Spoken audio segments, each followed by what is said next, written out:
Hi and welcome not to Magic Numbers, because today I'm doing something different. I won those couple of Arena Directs with collector boosters, and I decided why would I open it in the closed room without anyone watching? So I decided to open them on stream, put them on YouTube, and see where it gets us.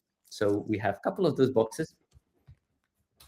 There's a second one there somewhere here, but we start with one of them, and we try to open them, and we try to look at the opening not as much of a monetary perspective, but maybe looking at some limited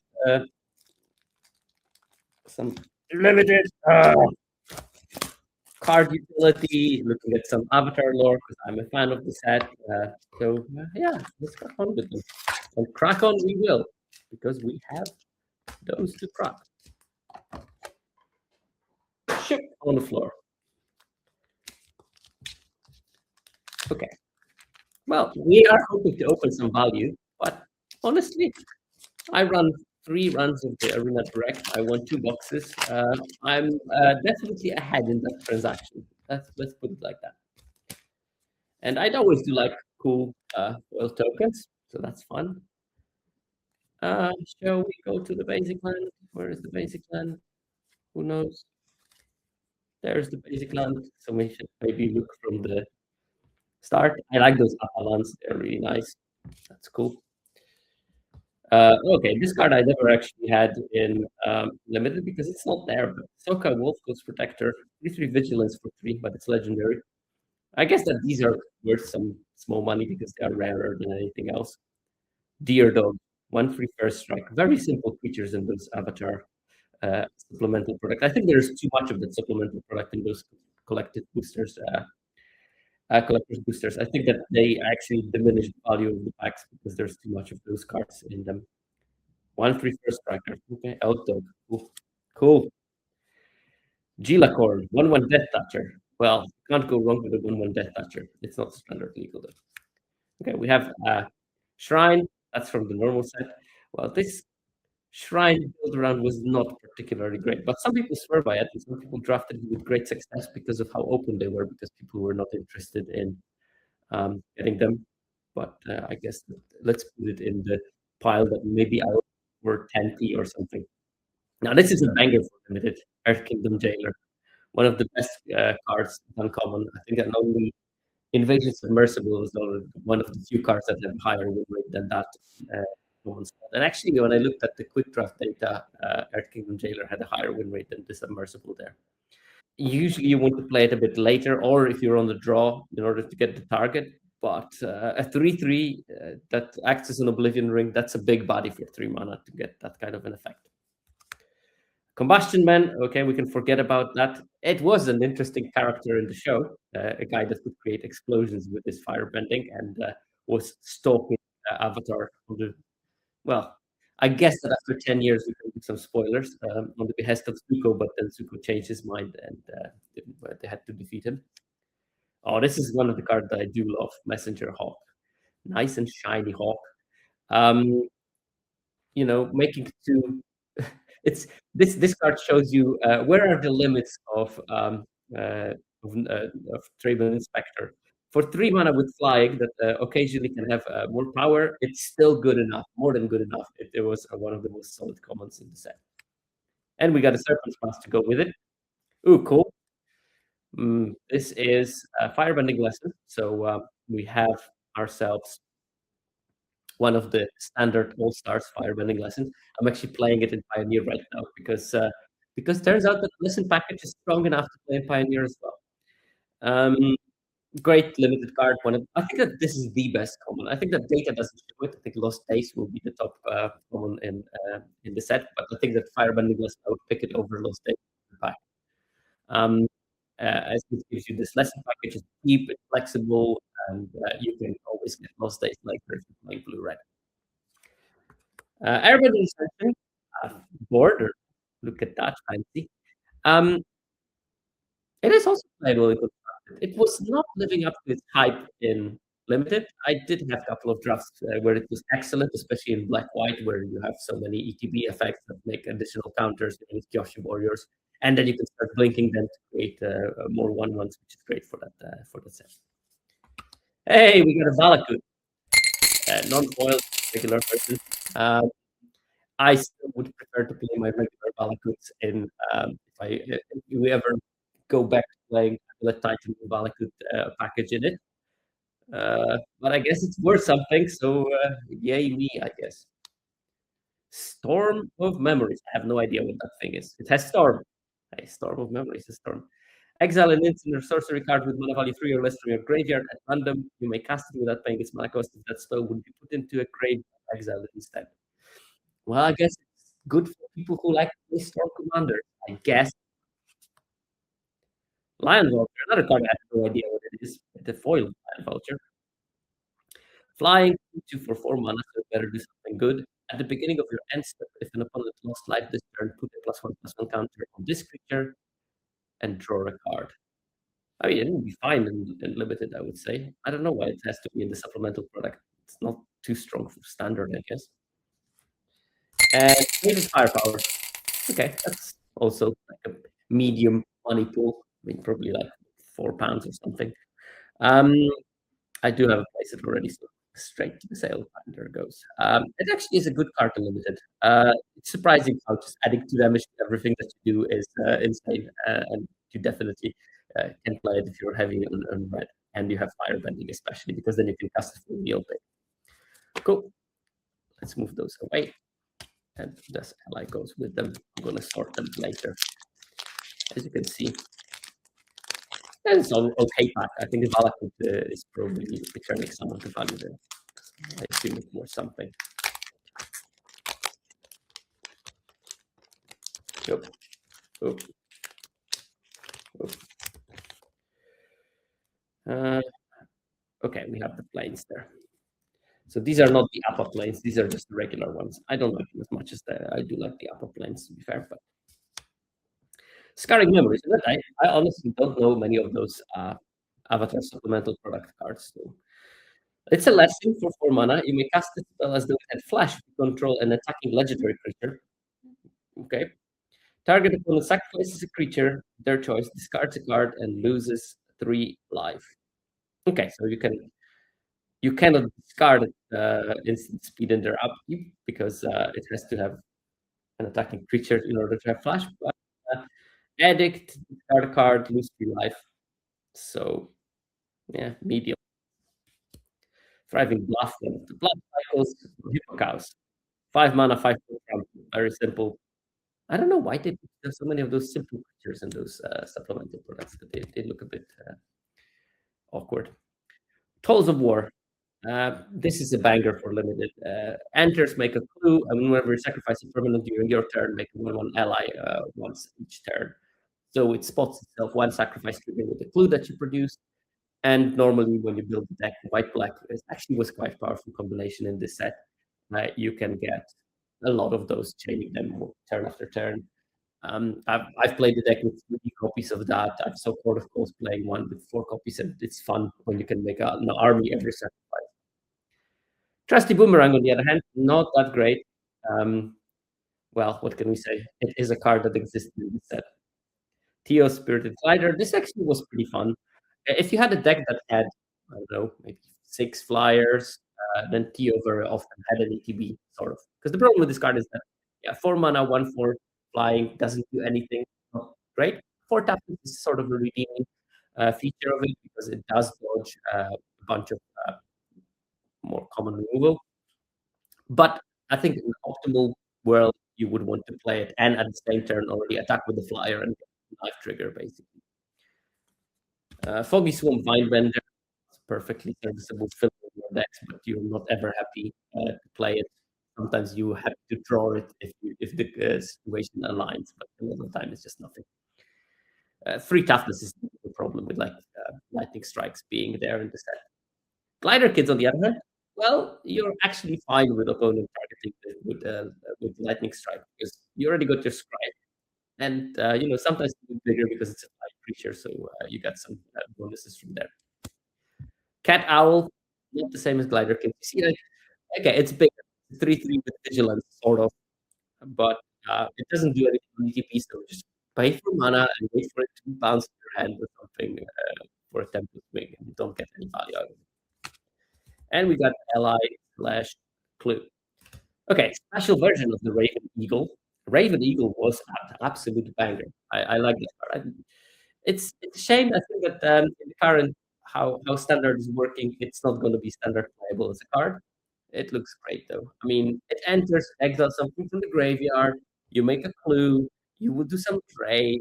It is a very decent evasive threat. So everything is fine about that card. I just love it. And then limited, it's there in the bomb level. Maybe not like an A plus, but like a minus.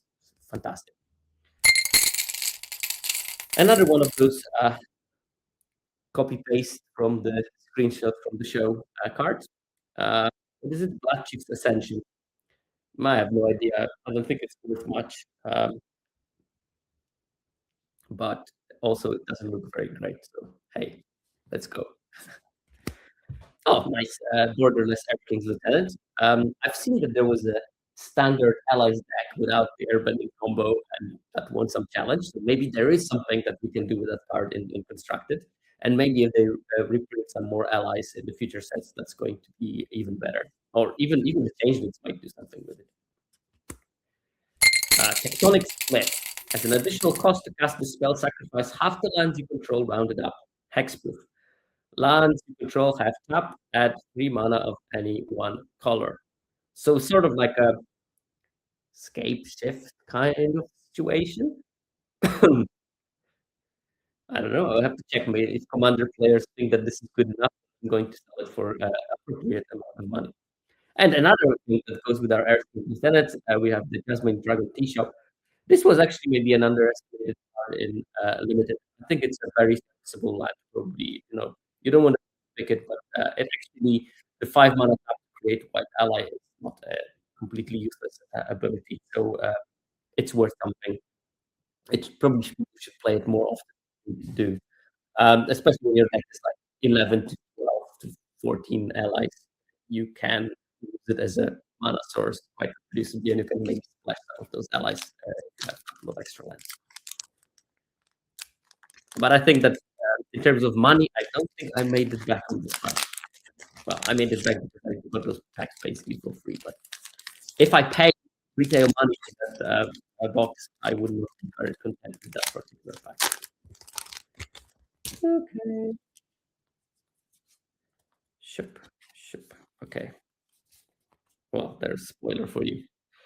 Okay, Swamp, Womp Womp, not even Appa. Cracked Earth Technique. Sorcery Lesson. Earthbend 3, then Earthbend 3, you gain 3 life. So you got 6 hasty things for 5 mana. You need relatively 7 mana if you want to attack with those. Or maybe 6 because you can Earthbend on the same land twice. And you gain 3 life. This is like, isn't that like a supreme version of Honey Mammoth? 6 mana, 6 haste to gain 3? No? Sort of. Okay. Wolf Culture, Human Peasant, 1 mana, enter snap. Excellent. Thriving Growth. Jet. I think Jet was not as good a card as I thought initially it will be. It says a lot of nice things. And, if you're playing white red, obviously you're going to be playing it in your deck. But it's sort of like lackluster. You need to be a whiteboard, and sometimes it was just not possible. If you get it off your board and do it late, it's just ping 1. It doesn't do anything. You don't have a whiteboard. It also, the death trigger doesn't do much. So it really required you to draft a deck that was capable of maintaining a whiteboard state. And I don't think that all the white red decks were capable of doing so. But yeah, if you do, then it's pretty great. Ozai's Cruelty. It is a card that also existed in that set. I think it was fine in the Omniscience draft because this card is great if you're on the play there. Oh, this is actually a card that did surprise me in terms of how high the win rate was. Not like super impressive. It was much better early in the first couple of days when White was very underdrafted. Later, it sort of reverted back to the mean, maybe at a 57% win rate or something. But a 1/1 with Vigilance that you can sacrifice to give something indestructible. It was very annoying very often when you saw it on the other side of the battlefield because you know that the removal is not really working great, and you know that they will be able to trade favorably. You will lose your 3 drop, and they will keep their 3 drop because they will sacrifice their 1 drop. Never a good situation. It's also good and constructive when you're playing with those ally decks because vigilance means it can attack and then tap for the Great Divide Guide for some mana, and then it can protect your key creatures from dying. Iguana Parrot, I think one funny thing that you can do in the blue-green deck, you can play and um, Zookeeper that gives creatures plus X, where X is number of types that they have, and it only works on non-humans, which is great because this is a lizard bird pirate, so it makes it into a 5/5 vigilant prowess creature, which is fun. Oh, talking about this one is even better because it's a 1 mana 5/5 that dies into 3 life with the same Zookeeper. We got a Zookeeper package here somewhere. Treat of Freedom Fighters. It was a serviceable 3-drop in white red aggressive things that want to go wide. We have another ally token. Oh, cool. We have a funky Appa Steadfast Guardian with the special version of it. Now that's probably worth something. That's probably £20 maybe. So that's pays for this pack. That's fine. A bit of a disappointment for the Pro Tour preparations when this deck was somewhat hyped and then completely didn't deliver. I still think that this card has enough synergies for a commander that is going to be quite good. Luckily, I got my copies very cheap earlier, so I don't have to worry about that, and I can put that straight into sales department. So yeah, great. Fervor. I do remember Fervor because it was printed more or less when I started playing Magic. I don't remember where Fervor was printed, but wasn't it in Weatherlight, which would be my first set that I played? Creatures you control have haste. I assume it has uh, some commander plays into it, but probably not worth much. You and the Moon Spirit, but in the fancy art. This art is so much better than the original. I really like that the borders of those special versions of the legendary rare creatures. But the card is like not impressive. I'm assuming again some kind of commander combo when you can put like a 17 mana spell for free, well, for 5 mana into play, and then it's good. I don't know, you get omniscience into play or something. And then we have Chakra Meditation. No idea about that card. 3 mana enchantment. When it enters, return up to 1 instant sorcery from your graveyard to your hand. Whenever you cast an instant or sorcery spell, draw a card, then discard a card unless there are 3 or more lessons in your graveyard. Okay. I mean, probably too expensive to be played in standard if you do standard legal. But I guess if you have a commander deck that is revolving around lessons, then you're happy about it. Oh, and we have Legend of Kuro as a bonus to the fact that it already paid for itself. It is also playable and constructed. The fact that it doesn't do much for the first 2 turns, it does give you so much value. Also, you can cast it on turn 4, dig into your Wrath, cast the Wrath on turn 5, and then it flips, and you will have a creature which is and then you can use a lot of spirits that are 1 whenever you cast the spell. And a very good value piece. Like when you think about it, 4 mana to scry 4 and draw 2 cards, that's already a decent deal. And then you get like this really have to deal with creature. I guess maybe I was demonstration is stopping those spirits from becoming too relevant, but still looks like it will be playable somewhere. Oop. Hop, hop, hop, hop. Okay. So here we start with the regular land. Well, whatever. Oh, I didn't even Crushing Wave, this special version. I actually never seen it before. Card was not amazing.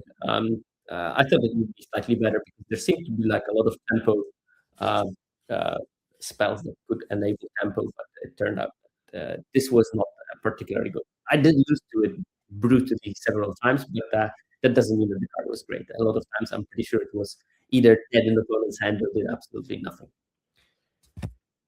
Fire Nation Ambushers. That's from the extra set, and it's just a 3 mana to flash. This is the problem that the supplemental card set. It just has like those cards that are probably too weak to be printed in a retail limited set because what is a flash free to do, really? Thriving more. We have another thriving land. Fire Nation effects. I was also a bit higher on that card. I thought, oh, with Firebending, it's going to be so great. I'm going to be like turn three attacking with my cadets and casting Fire Nation attacks, but it just didn't happen that often, unfortunately. Um, there are some decks where it's great. Spell centric blue red decks, I think, can do pretty well, but if they are tinted more towards red, and then the card is fine. But outside of it, not really. Now here we have a all-star of many formats again. Played in Pioneer. I played it in Constructed in Standard. It was okay in Draft, but you had to really have the right number of lessons. I think people played it too often, hoping that it's going to be Ancestral Recall, when most of the time it was not, unless you had like 10-ish lessons in your deck. Thunder Tank, a boring vehicle, but fine playable in some decks, especially black-red. We should be really focusing on having those Thunder Tanks. Kyoshi Warriors, on the other hand, there are some formats where this card is very mean, and there are some formats where this card is amazing. And this format was sort of the format where this card was amazing. Just putting two bodies, a lot of allies, water bending, working well with that. Go white strategies working well with that. It was just fine in every white deck, really. Pirate Peddlers. I was actually high on that card before the set was released. I thought, you know what? It's sort of like, at worst, the 2/2 Death Toucher, so it will trade with something, and then in some decks it will grow into a 5/5. And I was right, it does happen, but it turns out that it's not powerful enough, unfortunately. Rubber Recruit, the worst land cycler, and we have a food/bear. Oh, cool, bear. Bear is nice to have in the foil version. Maybe I'm gonna play with Earth King somewhere. It's just a bear, just one type. They mock it in the show, that the bear is just a bear and not a platypus bear or a sloth bear or whatever bear they have. Iris Master, that card was great in Limited, by the way. It's from the second season of the show when Iroh settles down with Zuko and they open a tea shop in Ba Sing Se. And you know what? Late in the game, you just give opponent a bunch of lands and you make big creatures every turn.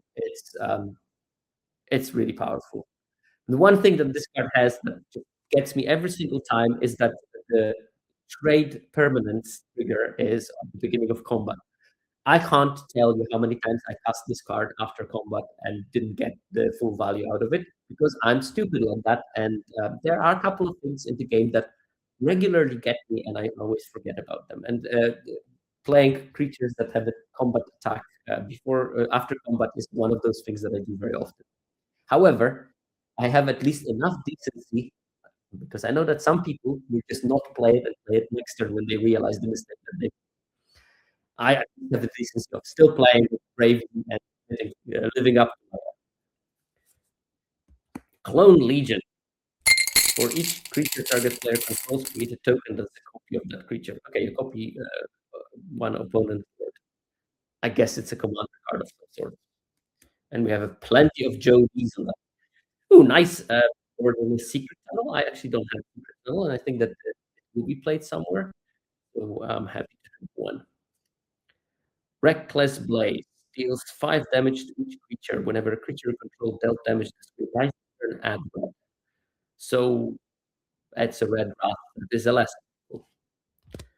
Hakoda is commander foil. I also need them because they are played in the allies deck, although I probably would prefer not to have it in foil. Such is the magic of the collector boosters that everything seems to be shiny.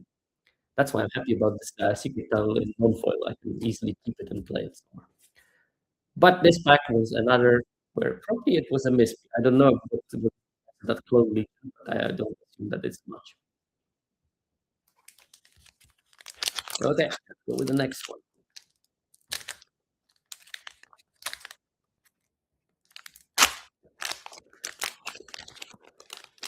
Oh, I'm just going to go with the get to the basic land. Yes, basic land. It's a regular basic land with the lion turtle.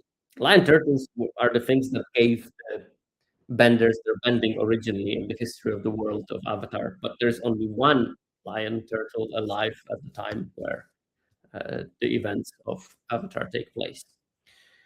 Okay, another sort of weird uncommon.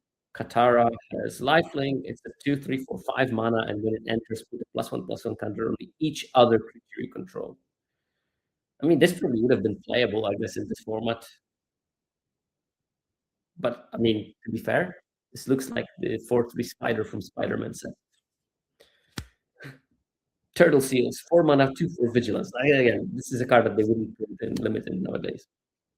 Fists of Flame. 2 mana, draw a card until end of turn. Target creature gains trample and gets +1/+0 for each card you've drawn this turn. So I guess on your turn it's going to be +2/+0 a lot of the time. If it was 1 mana, then probably it would have been playable in some kind of prowess deck. For 2 mana, it's not. Leaves from Divine, which is the saddest story in the whole series about Iroh mourning his son lost in the war that changed how Iroh approached life in general. And unfortunately, it was done a bit dirty. I think Corticles had a very good bit of it in his last episode about when he had the cards that he missed on in evaluation for Avatar. That this looks on paper like it's a good thing. You make like food, you mill something, you put counters on your creatures, and then you draw a card. But it's just there is never a good spot on the mana curve for that card to be really shining, and that's the problem that it runs into. There are some decks that will be fine, but not necessarily. Hammer the Bloodbender, and I think that card was very overplayed. It was great in Omniscience Draft. By the way, Omniscience Draft of the Avatar was one of the best formats I've played in recent years. It was so good. I mean, Omniscience is when you don't have to pay mana for any spells that you cast, and obviously you need to get enough card draw in order to make your deck viable. But once you get that card draw, there are some formats where you just kill on the same turns because you give all your creatures haste or something. And these are boring because it's like, okay, who won the die roll?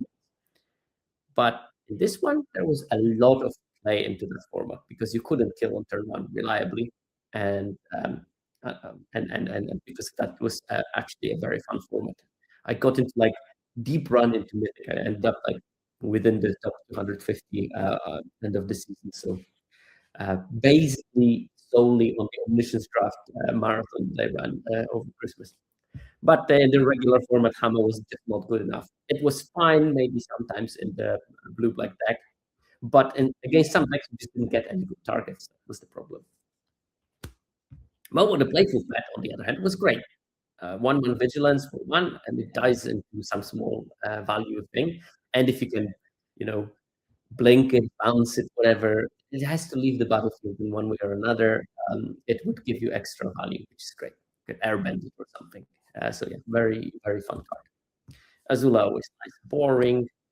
Earth Village Reference, I think that is a sort of underestimated card. I think its best home was actually Blue Black Control because in that deck, the best thing you could do is play those things that make 2 bodies consecutively because you want to block something and then you get another blocker to block something else, and you have to worry about putting more blockers on board because you have that one extra blocker from the ruffians, and then you can do things that you want to be doing in the control deck, so getting card advantage, for example, or focusing your on something particularly annoying while having blocks from their 2 drops, whatever. Vindictive Warden was very mid. Okay. And we have Turtle Duck. Foggy Swamp Vision Special version card is pretty bad. I mean, I guess it's a sideboard card from some decks that have like massive ETBs. Could be fun against the, as a sideboard card against the Sultai Reanimator.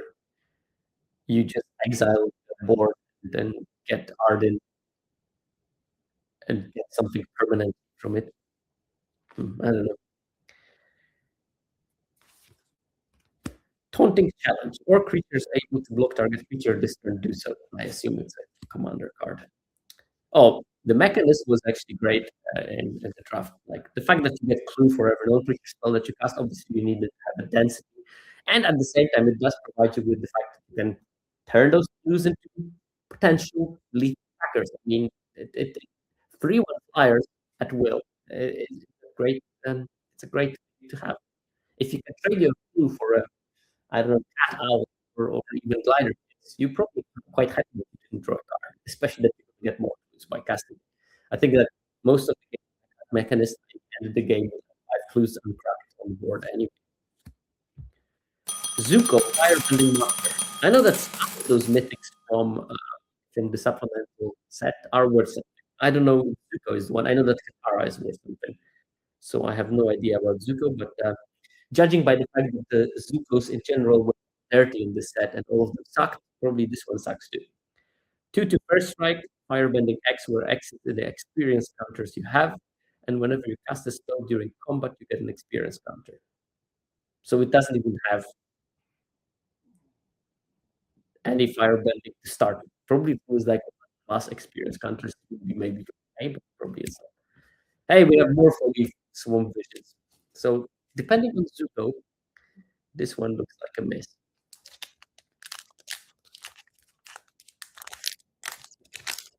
Ugh. Okay, another. I'm gonna check. Yeah, that's where we go. And we start with the mountain. I think that this mountain is definitely a tribute to Portal 2, I think, with the tunnel entering, sort of. Roku's Mastery deals X damage to target creature if X is 4 or greater, scry 2. Probably wouldn't be even playable. It's not Choco Comet, I tell you that. 0/4 Wall with Defender for 2 mana. I mean, normally those things have like draw a card for that price. Wow, these cards are really bad to the bonus sheet things. Divey Sensor.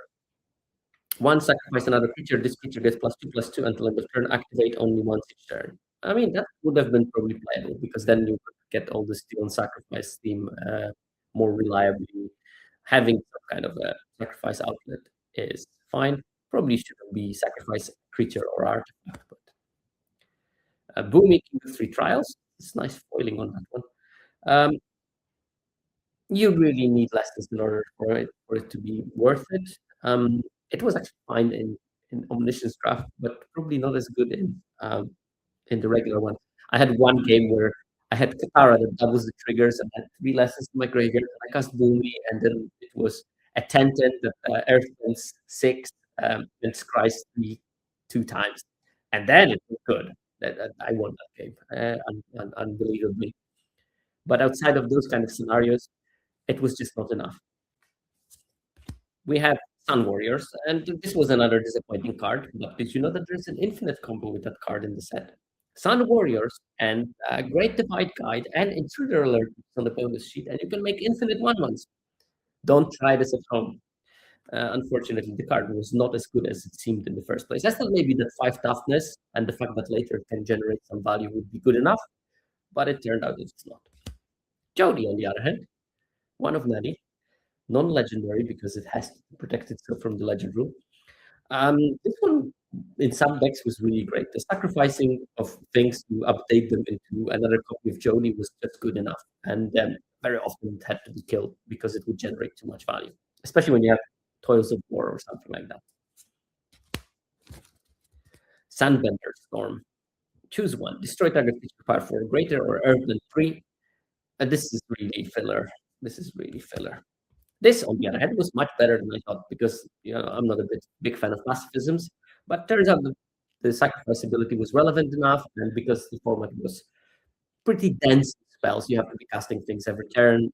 Very rarely had time to deal with it until opponent could actually exile your creature. So it was fine from that perspective.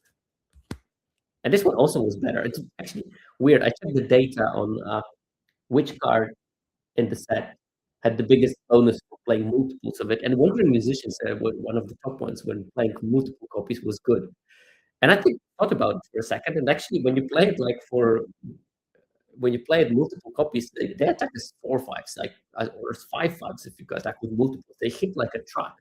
And if you manage to build a wide border before you start deploying them, well, they become a problem. And if you can't attack and you want to build up that board, 2/5 body will block for days. So it's not easy to deal with it. And we have a nice food. with a dragon. Not the dragon is fine to have for the Roku Saga. Hopefully, we can open a Roku Saga at some stage. A nice borderless abundant air temple. That card was one of the best lands that I played.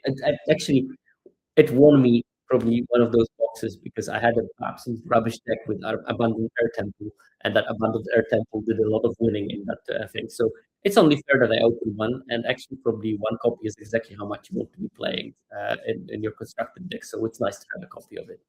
Although I would prefer maybe a non-foil version of it. Agent of Treachery.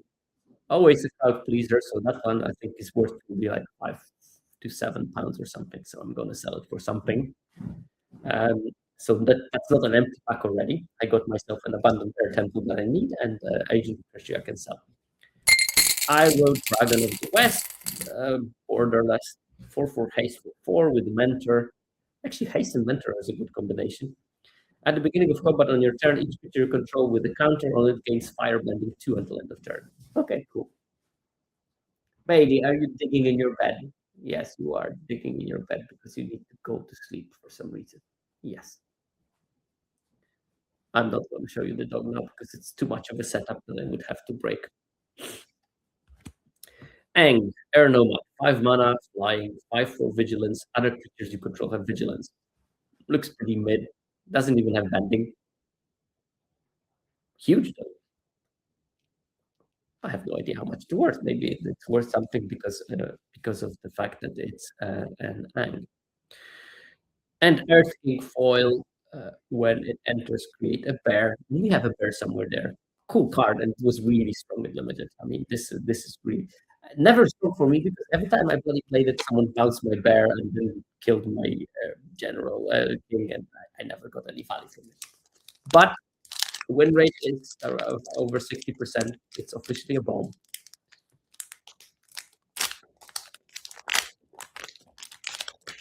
I was just not lucky with it. Oh, let's move the thing. Yeah. Ooh, Appalans. That's nicer than regular lands. I like the Appalans. Match the odds. Create a 1/1 ally creature token with a +1/+1 counter on it for each creature your opponent controls.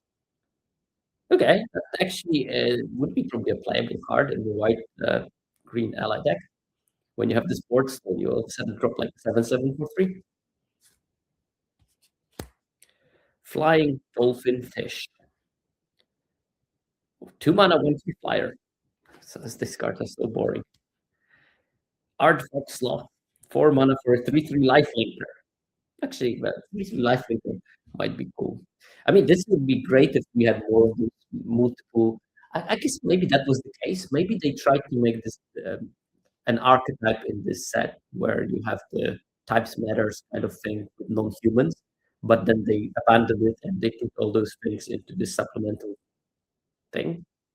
I guess because look at the whalefish, sloth beast, all kinds of weird animals that have multiple types and are non-humans that are basically French vanilla, so I want them. Jean the Deserter, Firebending 1/2/3. It was fine in the Omniscience draft, but it actually didn't really deliver in the regular draft. It's the Exhaust 3. It was so rare that you get some good value out of doubling the lesson, unfortunately. Here we have an all-star of draft, Foggy Swim Spirit Keeper, 2/4 lifelinker, and whenever you draw a second card, you make one of those unblockable spirits. A great card. I played with my student yesterday during the coaching session, and we trophied based on really a lot of sort of Foggy Swamp Keeping Spirit Keeper action there. Ember Island Production. This is a funny one because it's based on the episode when there is a recap of the show in the form of theater play. That's why you can choose a hero or a coward, the baddie or the goodie to copy because the actors mimic the characters from the show's previous episodes. So we can get the full recap of the show before we enter the season's finale. Very good mechanism of making one episode where nothing happens and at the same time recapping people before we go to the show's conclusion. However, the card is not that great in regular draft. It's just too expensive for what it does, and there was too much bounce, and then airbending where those tokens could die very easily. Great in Omniscience. Flexible Waterbender is absolutely forgettable. Merchant of Many Hats had its places. In some decks, it was actually you wanted a copy of it or two, and green white mainly, and maybe some blue black, so green black and blue black decks could use it, and also some sacrifice shells when you went to late game and you wanted a repeatable body that you can sacrifice to some effect. Merchant of Many Hats was the person. Sold Out was a solid removal. 4 mana, exile something, which is great. And sometimes you did get the clue action. And here we have ally slash clue. And we have Avatar Destiny Borderless Foil. That card is it's a weird one. And most of the drafts, that card was almost unplayable. And the problem with those cards, so let me get the tangent about limited here. Most of the time, the problem with cards like that is that you have to draft them too early.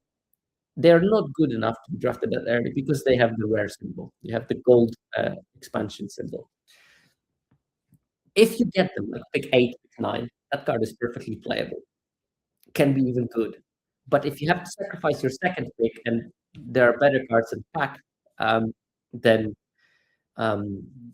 it's probably a mistake to pick it. So these cards are victims of their own rarity, and they are powerful enough to be pick 8, but rare enough not ever to get to pick 8, and therefore unplayable in most situations. Dockside Extortionist. I mean, probably I would have been much more happy to open it a year and a half ago, because then it was worth some money. But now it's banned in Commander. I'm pretty sure its value also went down. Oh well. Oh, but a Legend of Rogue non-foil with the special art. That I do like. And it's a great saga, and it's playable and constructed. So I'm super happy it goes straight to my collection. Obviously, drawing 3 cards for 4 mana is great, even though it's an impulse draw, but you get the 1 mana of any color as a second chapter, which is such a great use of the second chapter because you have extra mana of any color you want to be able to cast those spells that you drew from Legend of Roku. And then you can flip it into Avatar Roku, which is a house that needs to be killed because it will make dragons replace itself when it attacks, or sometimes you just even do dragons for nothing because you have a lot of lands on board. So yeah, very cool card. I'm super happy to have it in my collection. Tale of Katara and Toph. I don't know how much this one is worth, but I think that it actually might be worth something. It's been one of those episodes where nothing happens and they just go to the sauna and have a beauty spa day. I can actually maybe check. Let's go somewhere here.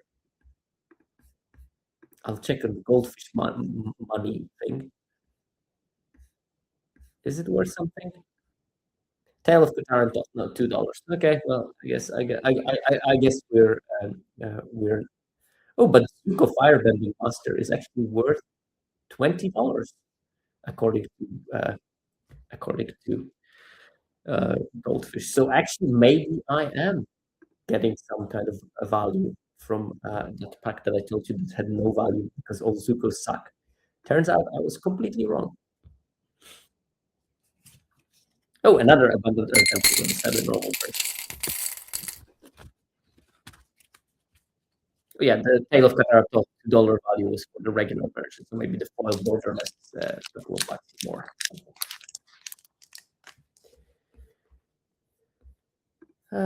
Where are we? Okay. Maybe I should use more of that value. People like the value of cards. They like the money aspect of it. I care about the lore aspect and the playability aspect and something. Where is it? Like, I like the aspect of having a nice foil Appa Island. Cool. Fire Nation's Conquest. Creatures you control get +1/+0. So Orcish Oriflamme. Yay. Stand United. Target creature gets +2/+2 until end of turn. If it's an ally, scry 2. Now that would have been probably a playable combat trick in the limited set, but it wouldn't have been great. I think I prefer pillar flight or something. Wow, 2 mana, 2/3 vanilla. Human warrior ally. Wow, this definitely wouldn't make it. It even doesn't fit my theory about them printing those vanilla creatures for the non-human synergies plan architect that didn't pan out, because that's just human warrior ally. But maybe we are. It would be nice to have a set that is more of those vanilla things. It's sort of like a core setty kind of thing. Meteor sword. It's meteor column but sword. So 7 mana, gives +3/+3 of stats and destroys the permanent. In some decks, it was playable if you have a lot of airbending, because airbending with your sword, airbending can airbend non-creatures, but non-land permanents most of the time. Because having this as a repeatable source of killing something was good enough, I think. But apart from that, it was just sort of meh. Oh, enter the avatar state. Cool lesson. Gives flying for strike life and hexproof until end of turn to something. And I did use it to kill opponents by giving flying a couple of times. The problem with that card is that no power toughness boost is a big thing. First strike is sort of power toughness boost or power boost, because you know a 3/3 blocking a 3/3 will win the fight if it is first strike. But I think that those cards need at least have +1/+0 or something. It would have been amazing if it had +1/+0, so I don't know how you sort out the balancing. And that 2 mana wouldn't be great at all. It's difficult to make those cards because they either are too busted or too weak. This is a card I didn't like in this format. Lots of people played it and enjoyed it. And I guess I just didn't build my blue-white decks water bending enough. And because of that, it never played a good role. Because the waterbend 3 to tap something was maybe a good enough ability in some decks that really cared about waterbending. They had ground grounds and things like that you want to tap, or the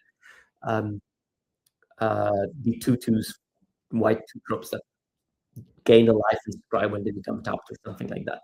But my decks never tended to skew this way, and that I think I maybe underplayed the North Pole Patrol. Oh, this card I played a lot. Pretending Fox Bearers. 2/1 for 2, and it dies into a 1/1. Excellent card for a sacrifice deck, but also great in blue-black controls, because you have those 2 bodies, very much like with the Earthbending Ruffians. Gazer Leaper. I played a lot of this card, but not in draft, but in Omniscience draft, because in Omniscience draft, it's actually fine. But in normal draft, it was sort of mid. Another white-red duel. We got Ally and Clue. Ooh, Atakila, Oil, Borderless. This is played in standard now, I think, in some decks. The fact that you can replace one island with Agnakila, and in some decks this comes at very low price, is great. That's how I want those lands to be designed. And I think the first thing that they need to have is that ability to enter not tapped. Because once they start entering tapped, they're almost always unplayable, as we learned from the Final Fantasy series of those lands. But if you can have them untapped, all of a sudden they become a nice fun of one-off in your deck that sometimes change the outcome of the games. And Agnakila, I think, is going to be played. Oh boy, join the dance. What a waste of paper. Is there anyone who really needs that card reprinted? I have many copies. If you want to buy Join the Dance, I have many copies from Midnight Hunt. Please contact me in DMs, and I can provide you with the appropriate number of that for 10 pence a piece or something. I don't think anyone really needs that card, and yet we have a reprint of that. Bison Whistle. Okay, this one we can check if it's worth something.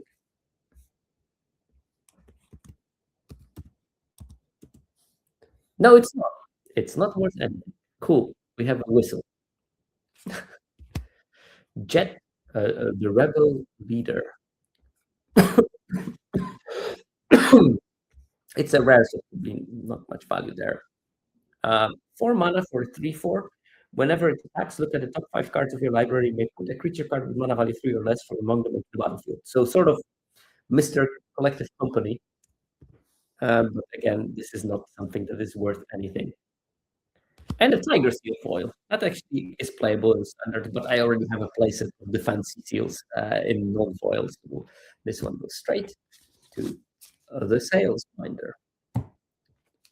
Yeah, if you're in UK, I'm selling on card market, and obviously I'm called share copies there. So check out my offerings. I think I have good price. I don't care about much of making money out of it. So I just want to sell things and not to have clutter. And what I like actually is cards to be used. So if you have a need of a card, and even if you find something expensive, just DM me. I can maybe figure out a deal for you because I have some pretty expensive cards that are hard to sell.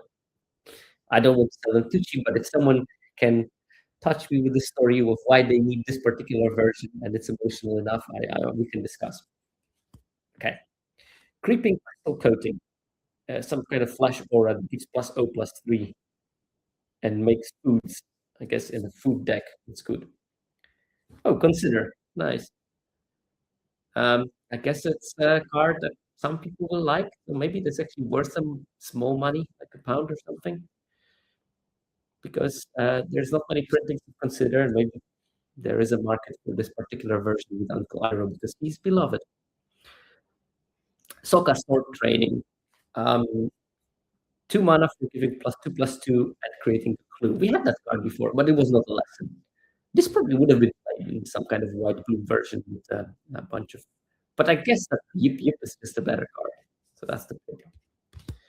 Oh, more Sokka. We have a Sokka themed pack. Now, this one was a banger. This was good, and I think this card was underplayed. People put it too often in white-blue, when in fact it was good in every single blue and white color combination. You should have been playing it probably more, because this format was so hard on getting on board and board presence, and attacking with multiple creature was not an issue.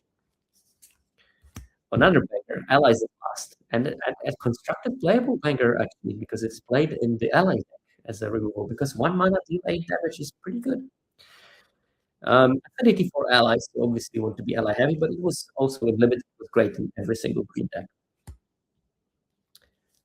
Omniscience Draft All-Star, Buzzard Wasp Colony, because you can play it and sacrifice it to itself and draw a card. And that's enough in Omniscience Draft for a card to be playable. And who knows, sometimes you sacrificed an Earthbound land. And because of that, you got additional counters in it. Cool. I don't know why they print this kind of card. Yeah, 4 mana 3/4, and sometimes you have Life-Giving Menace. Never good, never impressive, sometimes annoying. That's what it is. I lost so many gems trying to make Earthbending lesson work in this format, but unfortunately I did not. So probably this doesn't work. Watertrap Capital, on the other hand, I gained a lot of gems by making it work, because this card was very good in the early format when you could get a lot of white creatures. I think it dropped off later because white was much more heavily contested. Still, this goes pretty late, and it's a solid body, like a 3 mana 3/3 and relevant ability. And so often a game became all about this card because you had a white board and everything became a threat all of a sudden. Oh, we got a Jody copy kind of thing, and a soldier for the Fire Nation attacks or the Firebending Essential.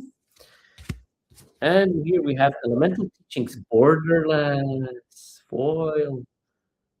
I guess there is some Commander people that want a copy of that, but not too many of them, so I'm pretty sure it's worthless. Hey, foil Kona. Coma Cosmos Serpent, 7 mana, 6/6, can't be countered. Make a 3/3 at the beginning of each upkeep, which in Commander is many upkeeps. Sacrifice Serpent, choose one. You can tap something. Works very well with the Planeswalker, by the way. You can tap a Planeswalker in the upkeep of a player's turn, and then it's switched off. They cannot use its abilities. And also can sack it to give it indestructible. I think that this is a hit, actually. I'm pretty sure I can sell that for plenty of money to some commander person, because it's foil, and I think the foil of these are quite rare. Secret of Bloodbending, I did try to play it limited. Spoiler alert, wasn't great. However, if opponent plays Co, the 6 mana Black Mythic, you kill them on the spot if you cast Secret of Bloodbending. Hooray. And another Chakra Meditation this time, and borderless version of it. Now I can actually check it. Chakra Meditation, 50p, so maybe this is a pound or something. We'll see. Oh, and Katara the Fearless foil regular version. This is played in the Allies deck, so maybe have a couple of copies won't kill me. Okay, we have 3 more packs in this box. And it's not been amazing, but we got some value, and I got some cards that I actually want actively, like this Rogue Saga, that non-foil version, which is great. I think that more of those cards should be available in regular boosters, because I think that we should put more value in the regular boosters, unfortunately, because if we don't, too much value goes into chase constructed playable mythics, and it makes standard unplayable. Too expensive to play, at least. We have Upper Forest, cool. Dutiful Knowledge Seeker, Fox Spirit. Whenever one or more cards are put into a library from anywhere, a +1/+1 counter. That's a cool ability, and then you can shuffle card from a graveyard on the bottom of its owner's library. That would be cool in the set. Like, it would works great with Lost Day, the hoses, lesson synergies, and it's a spirit. I would like that thing to be in the set, actually. Sorcery Shock. Excellent. Acrobatic Leap. Target creature gets +1/+3 and gains flying until end of turn untapped. Okay, that's a reprint, basically. Oh, Bitter One. That card is interesting. I did try to make it work, believe it or not, together with Earthbending Lesson. Sometimes it was good, but actually what I found is that this card is much better in a non-aggressive deck. This card worked for me in some kind of soupy war piles where I was not focusing on attacking early, but later it provided me with this. Like, once I turn the corner, I keep my corner turned up, and it provided me with one of the creatures to do so. So yeah, it is weird because it does look like it's an aggressive card that you want to be curving out creatures and then you drop it to work and continue attacking. But I found that it doesn't work like, because if you draw it out of a creature, then you're not attacking, and that's the problem. But in decks that are not in default attacking mode, the card was working much better. Hey, All-Star of Constructed formats, Ground, in nice foil. Straight to the sale, because I'm getting, I have already regular versions. Vengeful Villagers, card as forgettable as cards can be.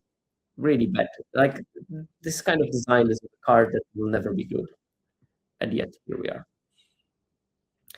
First time flyer was decent, though. It's so often was a 2/3 flyer, and if you have the blue-white signpost that gives +1/+1 to all the flyers, 3/4 flyer for 2 mana, a great value there. This was not in Corrupt Court Officials format, but it had its spots where it was great. And especially, I would go like heavy water bending blue-black decks and white-black sacrifice deck. It was absolutely fine to have one. And same with Callous Inspector. This one was more focused on the white-black sacrifice deck, but and we have an ally and a clue. Oh, Azula, the Cunning Usurper special art. That's such a cool card in Limited. It won so many games. It was so good. Yesterday, again, during that coaching session, not only Messenger Hook, but Azula was definitely one of the reasons for being blue-black in that particular thing. And it gave so much value every single time. You exile a creature, make sure you pick your spot right to get the juiciest target. They have to choose to exile something from their graveyard that is a spell, so you get a second thing that you can cast, and it spots you some mana when you attack next turn. So yeah, a lot of it's basically a 3-for-1 most of the time. And you can do some shenanigans with bouncing it to your hand after it did this job to redo the stuff. Searing Blood, special version, whatever. Oh, that's a cool one. Tough. Which app do you want to listen to this on?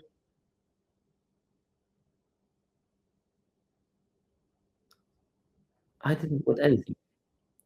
Oh, I know. Knock your iPhone first. Serious stuff. It turns out I cannot say what type of blood is that, because if I do, my voice activated thing in the phone decides that they are being talked to. Okay, now we know. Tough, hard-headed teacher. This card is super fun. Getting value. I think especially it works well with True Ancestry, was it? 2 mana, make a clue, and then return a permanent from your graveyard to your hand. Because you can sort of loop them infinitely. They kill it, get it back. They kill it, you get it back, and you get some extra value on top of that. But also, it was great with the clone spell, where you copy it and get it back. The Ember Island production. It does require 3 colors, so most commonly in Limited, it came together that your opponent casts off, you copy their off, you get back the Ember Island production, and then you start copying your own off, because Ember Island production makes the copies non-legendary, so you can have as many as you want. And then, of course, you have like a million pending triggers every time you cast something. Fire Nation Occupation. Is that anything? I doubt it. Fire Nation Salvagers, Fire Nation Conquest, Fire Nation Ambushers, Sentinels, Archers, Occupation, 75p. When this enchantment enters, create a 2/2 soldier with Firebending 1. Whenever you cast a spell during an opponent's turn, create a 2/2 soldier creature token with Firebending 1. Cool build around, I guess, for Commander, if you're into that kind of thing. And a foil Secret Tunnel normal border. Okay, cool. This is probably a pack where we did not get our value. We still have 2 in this box.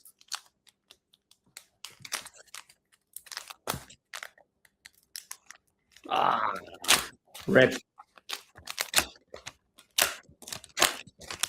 Cool.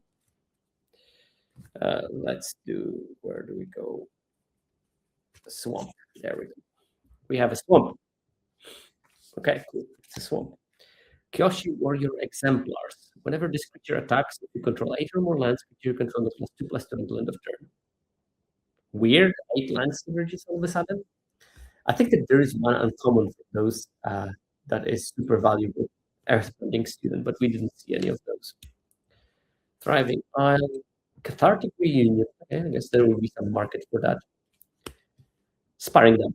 This is a pretty disappointing card. I think in some sets it would have been good, but in this one it was pretty mediocre in most decks.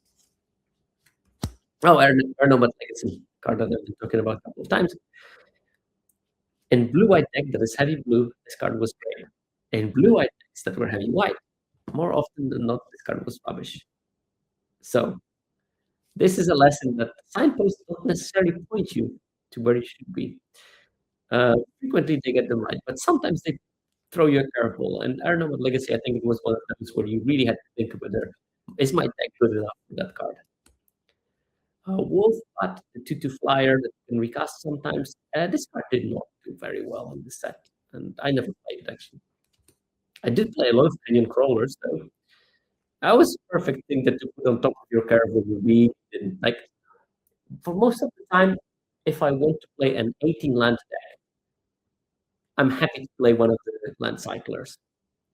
Because 18 lands is quite a lot. And normally, if I want to play 18 lands, I'm having expensive spells and I have a lot of looting effects.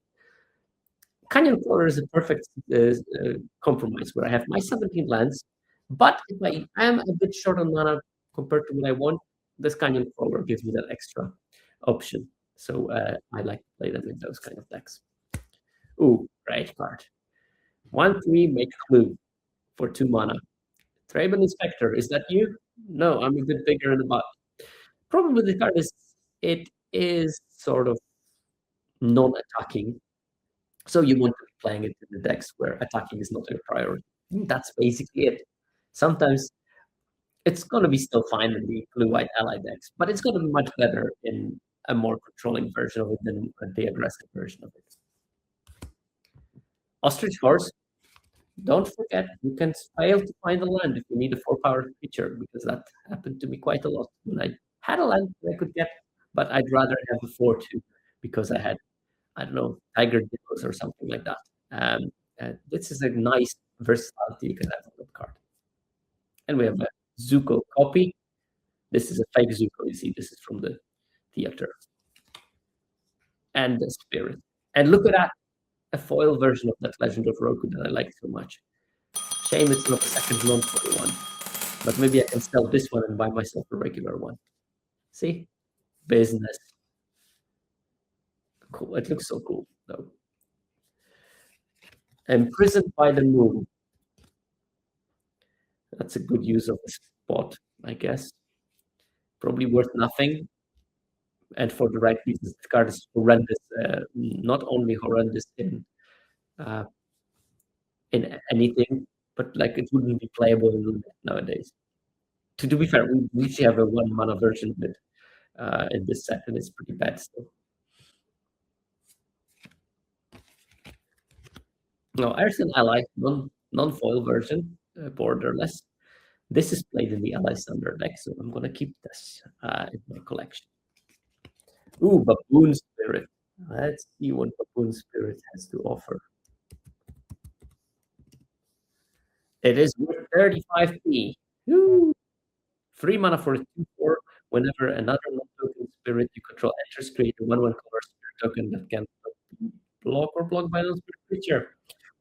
Exile target creature you control, return to the battlefield under its owner's control at the beginning of the next end step. So it's a blink build around commander card, I guess. And South Pole Voyager. This is, I'm pretty sure it's played in the Ally deck because you will draw you a ton of cards in those. Cool. Not worth much then, I think. So that pack was a bit. I think that those special screenshots from Avatar show cards are worth quite a lot in foil, but not if it's imprisoned by the moon. But maybe Coma is actually worth a small form. I don't even know about it. Okay. Ooh, we have another Plains. Cool. Go up. Bastion of Remembrance with Uncle Iroh remembering his son. That's even if it's not worth anything, it's worth for nostalgic purposes. That scene is heartbreaking. Angst Defense, target creature, blocking creature control gets +2/+2, draw a card. Weird. Countries you want to fire them off at will. That's the problem with them. Okay, it replaces itself because the value of the card without the card draw would be too low, but I don't think it's good. And then we have the Freedom Fighter Recruit. Its power is equal to the number of creatures you control. 2 mana, 1/2, and then maybe 2/2. So if you cast a 1-drop, it's a 2/2, and then it's definitely go white enough, but 2 toughness is just not good enough. But couldn't have more probably for 2 mana creature. Solstice Revelation, the worst of those basic land card types spells in the set. Yeah, just the fact that also like you would think, oh, I have 3 mountains, I can cast a 3-drop for free. No, it's only a 2-drop. You can cast for free from this one. It just doesn't work. It was great. Omniscience Draft, obligatory mention of Omniscience Draft. Team Avatar. That card was pretty fun to play. I don't think it was amazing, but I think it had its spots. In some decks, it was good as a removal, and in some decks, it was really good as a way of killing your opponent when you clog the board in the ground and attack with a big flyer, and you want to get through that. Lonely Twin Tutors. Would you believe it? And I'm going to say that this was an MVP of the Omniscience Draft because you could find the Vulture Bending lessons with it. Well, now you know. I did play it yesterday in the Azula deck because it also can find Azula and get it lifelink. So give her lifelink. So it could be playable, but you needed a specific deck that had a combination of I want a lot of water bending bodies, I have a particularly juicy noble target, and I also have a decent collection of lesser targets in case I already drew my juicy noble target. But then you could play it, and it was fine. How to start a riot? You just pick someone up, chuck them on the ground, and scream riot. That's probably should work. And this card was having its spots, and it was particularly a white-red or white card, so pretty good in there. Fire Nation Raider, sort of mediocre at all stages of the game. Sometimes you had to play it. Ooh, it'll quench you in a foil constructed playable card. And yeah, it is a solid card in the limited format as well. So it was fun to play with it. It was much better than I thought it would be, as just a quench. And we have art card. Katara Seeking Revenge. I think we opened that before. Oh, nice, cool alternative version, Eggs Iceberg. I mean, I guess it's gonna be playable in some stage in constructed because people always play Azorius Control, and Azorius Control always wants Oblivion Rings, and Flash Oblivion Rings is pretty good. Empty City Ruse. Target opponent skips all combat phases of their next turn. No idea. But it does work very well with the lore because Aang attacks the Fire Nation capital on the day when Firebenders lose their powers, and it turns out that the city is empty and not defended. So it definitely fits flavor-wise more than card-wise. I don't know if there is a need for that card. Another copy of the Azula special art, and this time it's a non-foil, so I can keep it for my collection, and if it ends up being played somewhere. I will Dragon of the West. And actually, we didn't check it the first time, so let's check it now if that actually is worth anything. $3. So borderless foil, probably a $5 or something. So that's not bad. I'm happy with that. And Boiling Proprietor, that's played in the deck with the allies we constructed. So this is my box, number 1. And it's probably not amazing, but I'm not going to complain. I got some cards that I really wanted, and maybe some that are actually worth something.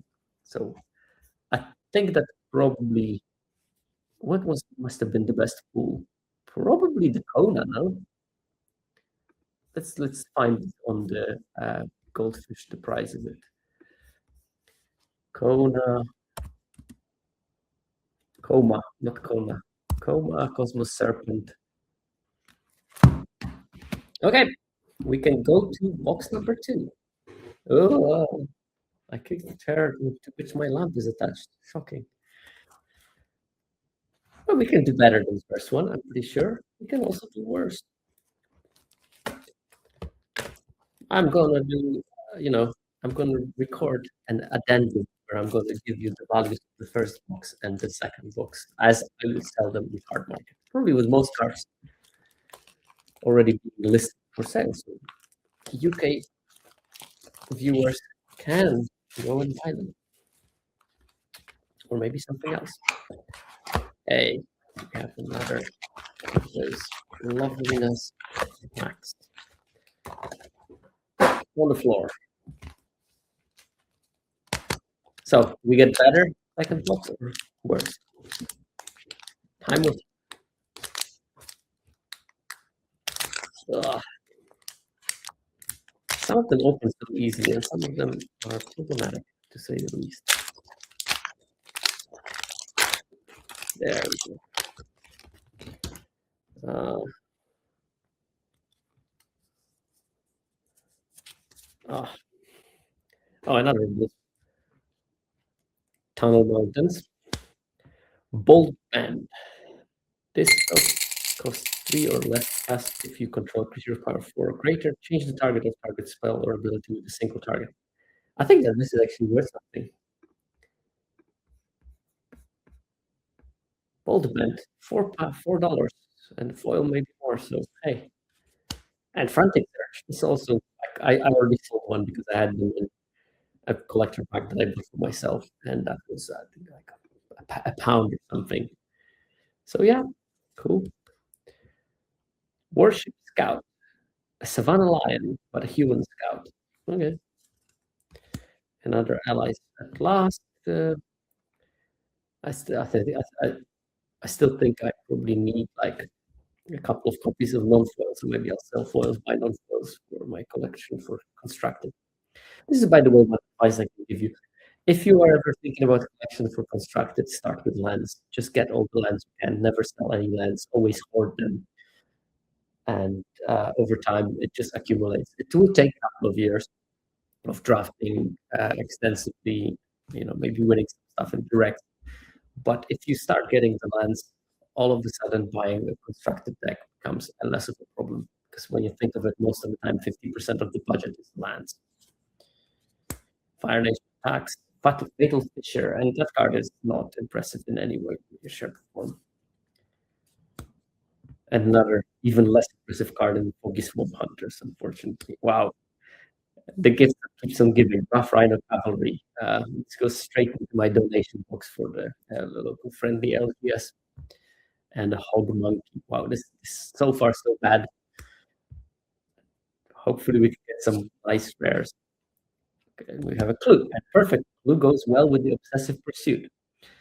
I think that this card will see some play. It's a cool version as well of it. It's the replacement of Prophet's Eidetic Memory, really. This time, you won't get the countries for free. You need to sacrifice things, but the lifelink bonus can be quite a large change. So interesting to see if that's going to end up playing. Because if you sacrifice more than 3 permanents on turn, that creature gets counters and the lifelink will end turn. It was really good in limited, by the way. It was you could build a deck where you could sacrifice quite a lot, and the fact that you're losing life every time you turn, every turn that you get a clue, is opposite by the fact that you can get this one big turn when you sacrifice 3 things and get lifelink and swing for 7. And, through that, you can recoup and then get more clues, and over time just vary your opponents and card advantage. Scout's Warning, non-foil. I have no idea how it's playable, but it's a 1-mana cantrip that allows you to play creature at instant speed. So I guess it's played in some commander decks. Desperate Plea. As an additional cost to the spell, sacrifice a creature. Choose one or both. Return target creature card from your graveyard to the battlefield if its power is less or equal to the sacrifice creature's power. Destroy target creature. Well, that's actually a cool lesson. Probably not worth anything, but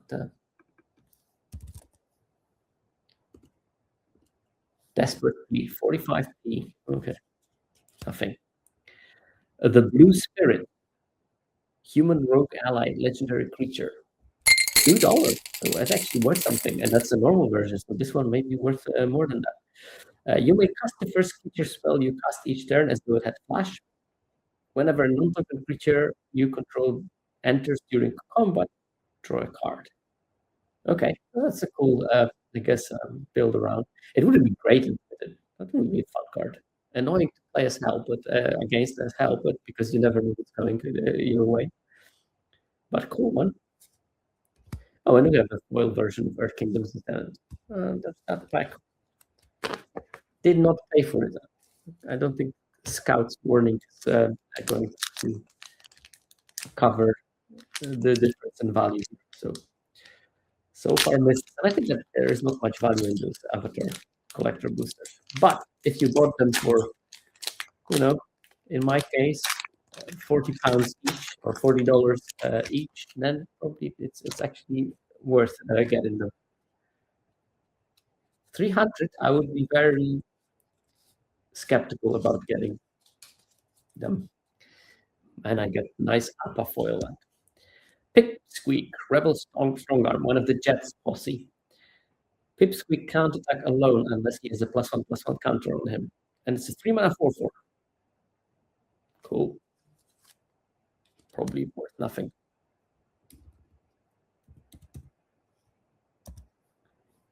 $20p. Cloud Shift. Exile target creature control, then return this card to the battlefield under your control. So, Flicker, basically. Komodo Rhino, 5-2 Trump, Vanilla French. Okay. Invasion Tactics. This card was playable in green-white allies. The fact that it gives +2/+2 to every creature that you control, not only to allies, was a nice bonus on it. And then if you build a wide enough board, you forced blocks that the opponent was never happy about. And you, most of the time, also drew some cards. So, yeah, pretty fun. A fun card to Airbend as well. We talked about Bitter Work before. Oh, this is another card that sort of did not have a home. I think that every time they build this aggressive white in a limited format, they put the card like that, and it just doesn't work because you need to be attacked in order for it to work. Just do it. Destroy target attacking or blocking creature, and all of a sudden it will be fine. But if it's only attacking, then you need a very specific deck that will be attacked in order for this card to be reliably good in your deck, and that doesn't happen often enough. The fact that you can airbend target creature you control is a nice bonus to it. But again, here you could put Airbender target permanent you control, and it would be much more useful, and then maybe the card would be playable. But as is, it is not in the limited format at least. Or make a blue-white control deck. Make sure that you provide all the tools, and then all of a sudden the card is very good. Beetle-headed merchants. That was a begrudging playable card in black, green, and in black, white decks most of the time. Okay, we got a Serpent's Pass. Airbending Lesson. Now that card was it's Repulse. Let's call things by its name. It's a Repulse, and it's beautiful, and I love that card. It was not the best common in the set, as I predicted, but it was not far off, honestly, and it looks great in foil as well. And we get Allies Clue, probably. Oh, cool. Avatar Ang in a special version. And I think it's worth something. So here, I'm pretty sure that I got Avatar. Let's see what we get. Avatar Ang. Hey, I want all the cards. So what do we have? Well, it's not the headliner Avatar Ang. That would be like $3,000. So not as good. But borderless foil Avatar Ang, $35. So this is actually a big hit. Cool. Oh, and we follow it with the Great Hand, which I'm pretty sure is also worth like 40, $50. So this is a pack that will carry quite a lot of value for that box, I guess. Cool. And obviously very useful for commander play. Oh, and lovely Katara the Fearless and the borderless non-foil version. So I'm keeping that one for my own collection because I then can play it in Allies and Constructed. Happy time. Smeller B Rebel Fighter. Now we have to go. That's another of the Jets posse. It's not Smeller, Smeller B. 60p, so borderless, maybe $1.50 or something. We'll see. And that was a really cool card for this set. Tylee Chi Blocker. 3 mana, 2/1, flash. It taps something, that thing doesn't untap until Tylee is in play. And Tylee was in play forever. Because if you play Tylee, you also play Octopus Forms and a bunch of other things. It was basically removal on a stick, comparable to the Earth Kingdom General. Really, really solid card in the draft. But this pack, we are definitely here in the money with Avatar Ang in the foil and Great Henge. I don't even know if the Great Henge is in there for the value. I don't think it's on the list that I have, unfortunately. But I'm pretty sure it's like $50 or something.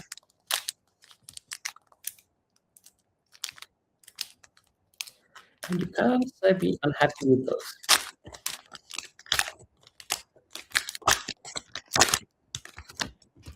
Okay.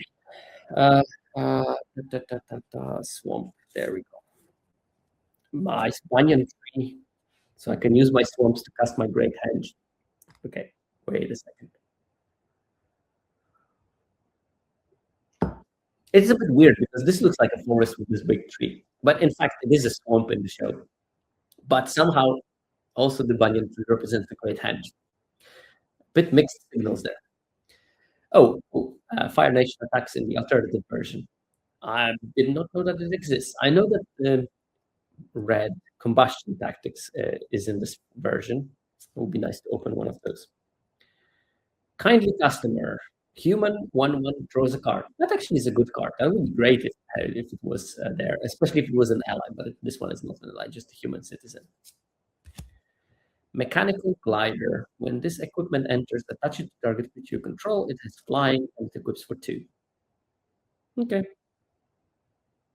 Fine. This would be an okay limited card. But we have a better one in the Glider that airbends and gives +1/+1 and flying for equip 2. Fire Bending 1, Fire Sages. This was a solid 2-drop. The problem is that a lot of red aggressive decks wanted to have allies, and this is not one of them, but it's still such a good 2-drop that it was more than playable. Another stock collateral strategies, as I said, pretty good. This was a bit of a disappointment, that card, Serpent of the Past. 7 mana for a 6/5. If there are 3 or more lessons in your graveyard, you can cast it with Flash. And it costs 1 less for each non-creature, non-land card in your graveyard. It was often cheap, but it was still not good, even if it was cheap. And it was often a Flash card, but it still wasn't good, even as that. Okay, I'm sure that you will not notice in any way, shape, or form that all of a sudden there's a bit of a change of lighting. Maybe day turned into night. It has nothing to do with the fact that mid recording, my wife told me that some friends are unexpectedly coming, and I had to pause and cater some guests and have some cake with them and wait for them to go, and then recommence with opening. But I kept the packs as they were, and we were discussing the Serpent of the Past and my disappointment with that card in general. So we can move further. And we have the Earth Rumble Wrestlers. Another common that was nothing to be memorizing about in the whole format. It was a okay filler, not even okay. It was a very mediocre filler in some of the green or red decks. We talked about the Pirate Peddlers already, and you have another shiny version of them straight to the donation box. And then another Callous Inspector, which is the card that, again, makes me think of feet every time I read it somehow. But okay. Oh, and a nice ally. But what do we have? What do we have in the rare slot? And we have Top the First Metal Bender. And this is an amazing rare for limited. Like, such a nice build around. Normally, you wouldn't want to be playing it. But once you get a couple of barrels of blasting jelly, this card becomes amazing. And to be fair, this is very much like the South Air Temple was the rare that gave me the first box that I opened. Of the First Metal Bender was the second card that gave me the box in the direct, where I had a deck with 2 barrels of plastic jelly and Tough the First Metal Bender, and a lot of other splashes that allowed it to retain power and mini games. So I didn't have that kind of a fancy version. This is a borderless foil special art treatment of it. It's probably not worth anything, but it looks cool. Okay, release to memory, and I have no idea how much it costs. I know that for limited, not so great. Also create using 1/1 colorless spirit creature tokens, because they are different from the 1/1 colorless spirit creature that we have in the set. So if you have 2 different types, it might be a bit confusing, but I don't think that the card was so great. Could be a nice sideboard in best of 3 when your opponent is going hard on the self-mill plan of some sort. Okay, Uncle's Musings, borderless, non-foil. I have no idea how much Uncle Musings are worth. I don't think it's a valuable card. Uncle's Musing. Okay, it's $1. It's something. So it's 4 mana sorcery, converge. Return up to X permanent cards from your graveyard to your hand, where X is the number of colors of mana spent to cast the spell. Okay, there you exile it. So it's basically return hopefully 3 cards to your hand, because it costs 4 mana, green, and 2 colorless, so you can make green, green, white, red, and get 3 permanent cards from your graveyard to your hand. Descendant's Path foil. At the beginning of your 3 mana enchantment, at the beginning of your up reveal the top card of your library. If it's a creature card that shares a creature type creature you control, you may cast it without paying its mana cost. If you don't cast it, put it at the bottom of your library. Weird card, and I am assuming Commander. 70 cents, so not much. And we have Day of Black Sun, probably another like underrated card in this set. It's a solid wrath that you can engineer to be good, which means that you can play some 4/5 drops and kill most of your opponent's board while maintaining your big threats. So despite not being very mana efficient to deal with the early threats, I mean, to kill 4 drops, you need to pay 6 mana. Not many wrath effects in the set, plus this engineerability made it actually a very good limited card, and it's sort of like B+ to A- range. But not a card that was worth a whole lot. So this pack was sort of easy to forget, but I get the cool version of the top. That's fine. Ah, ah. Now, after a couple of hours of break, I lost my ability to open packs easily, unfortunately. Okay, so let's go to island. Okay, and we got island. Cool, it's nice. In the darkness, you can see the upper much better, I think. Elephant mandrill. Okay, that's one of the ones that actually has some text. So 3/2 with reach. When it enters, each player creates a food. At the beginning of combat, this creature gets +1/+1 until end of turn for each artifact your opponents control. And you give them some foods, so it can be quite huge. Still not good, is it? Explosive shot. Deal 4 damage to target creature at sorcery speed. These eternal cards from Avatar, they look very much like they are sort of corset. And I still have not much understanding why they were designed like that. Toucan Puffin. Bird, 2/2 flying. When it enters, target creature you control gets +2/+0 until end of turn. This is a perfect corset card, really. And it has a cool art also. So. Oh, Tiger Glow. That card was actually good. I think that people passed it on way too generously um, in the later part of this format when we knew that this card is actually playable. 2 mana 4/3, and that's enough, I think. And can't attack or block unless you have control another creature power 4 or greater, but you could build decks where that was a relatively easy condition to fulfill. Problem with it mainly was that there were only 2 realistic 3 drops that could have 4 power until I wrote the uncommon one and Ostrich Horse. But even if you couldn't attack on turn 3 with it, you very often could on turn 4, and it required proper blocking. So it was a 2-drop that could trade with a 4-drop. Oh, another banger and limited, Guru Patik. A weird character in the movie, the guru that tried to convince Aang that he should abandon the world and focus on being the avatar when Aang wanted to be an avatar that is also human. But in the set, looking at the top 5 cards in your library is a good ability to get a less saga or a shrine. Now, obviously, if you had a saga, you're quite happy because most of the sagas were absolutely broken in this set because they were the mythic avatars.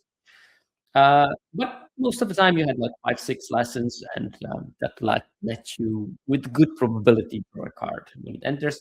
And the fact that whenever you cast a lesson, saga, or a shrine, you put a counter on something is an additional bonus.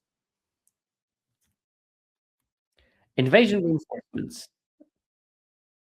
As all the other reinforcements, 2 mana 1/1 that brings another 1/1 with flash. Great card, and probably constructed playable.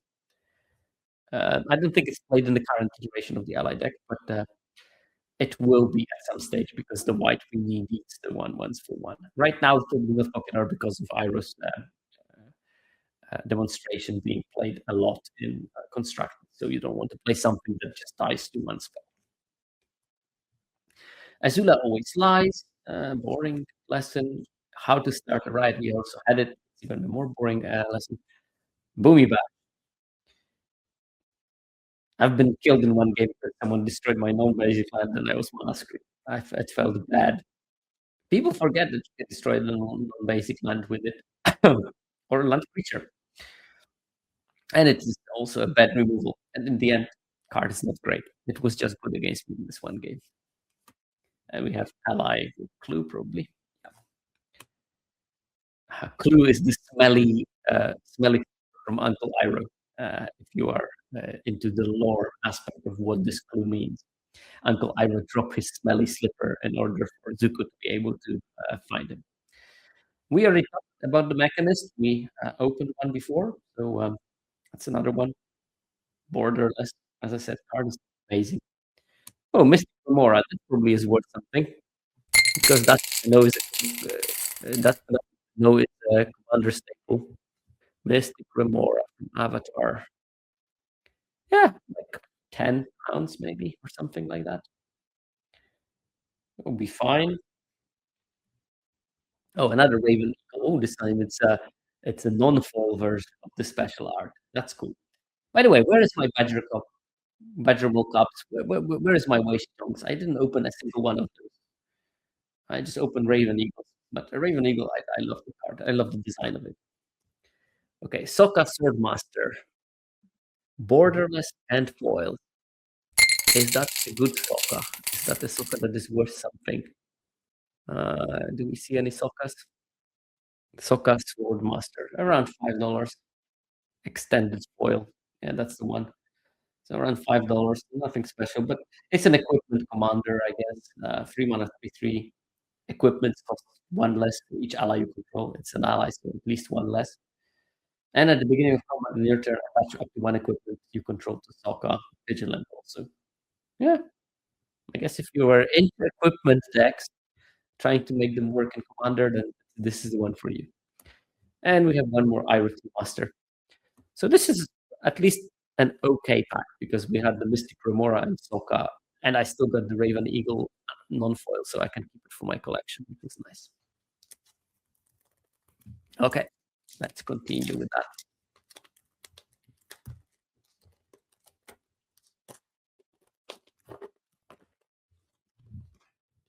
Hop ship, and yeah, planes. So we have the planes. Zhao, the Seething Flame. 5 mana, 5/5 with Menace. A legendary 5/5 with Menace.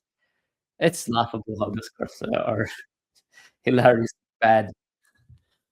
Frog Squirrels. A 2/2 with Reach for 2 mana. Frog Squirrel. It has types, and that's about as much as we want to talk about this. Unagi Spray.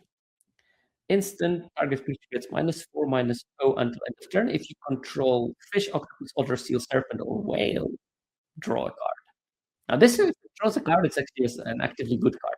Combat trick that makes you win the combat and draws a card for 1 mana is actually good. So, I guess if you have a sea creatures tribal of some sorts, then it's a good card. Zhang Deserter, we already talked about that. Hama, we also talked about that, so there's no need. Oh, here we have the mythic uncommon of this year, Invasion Submersible.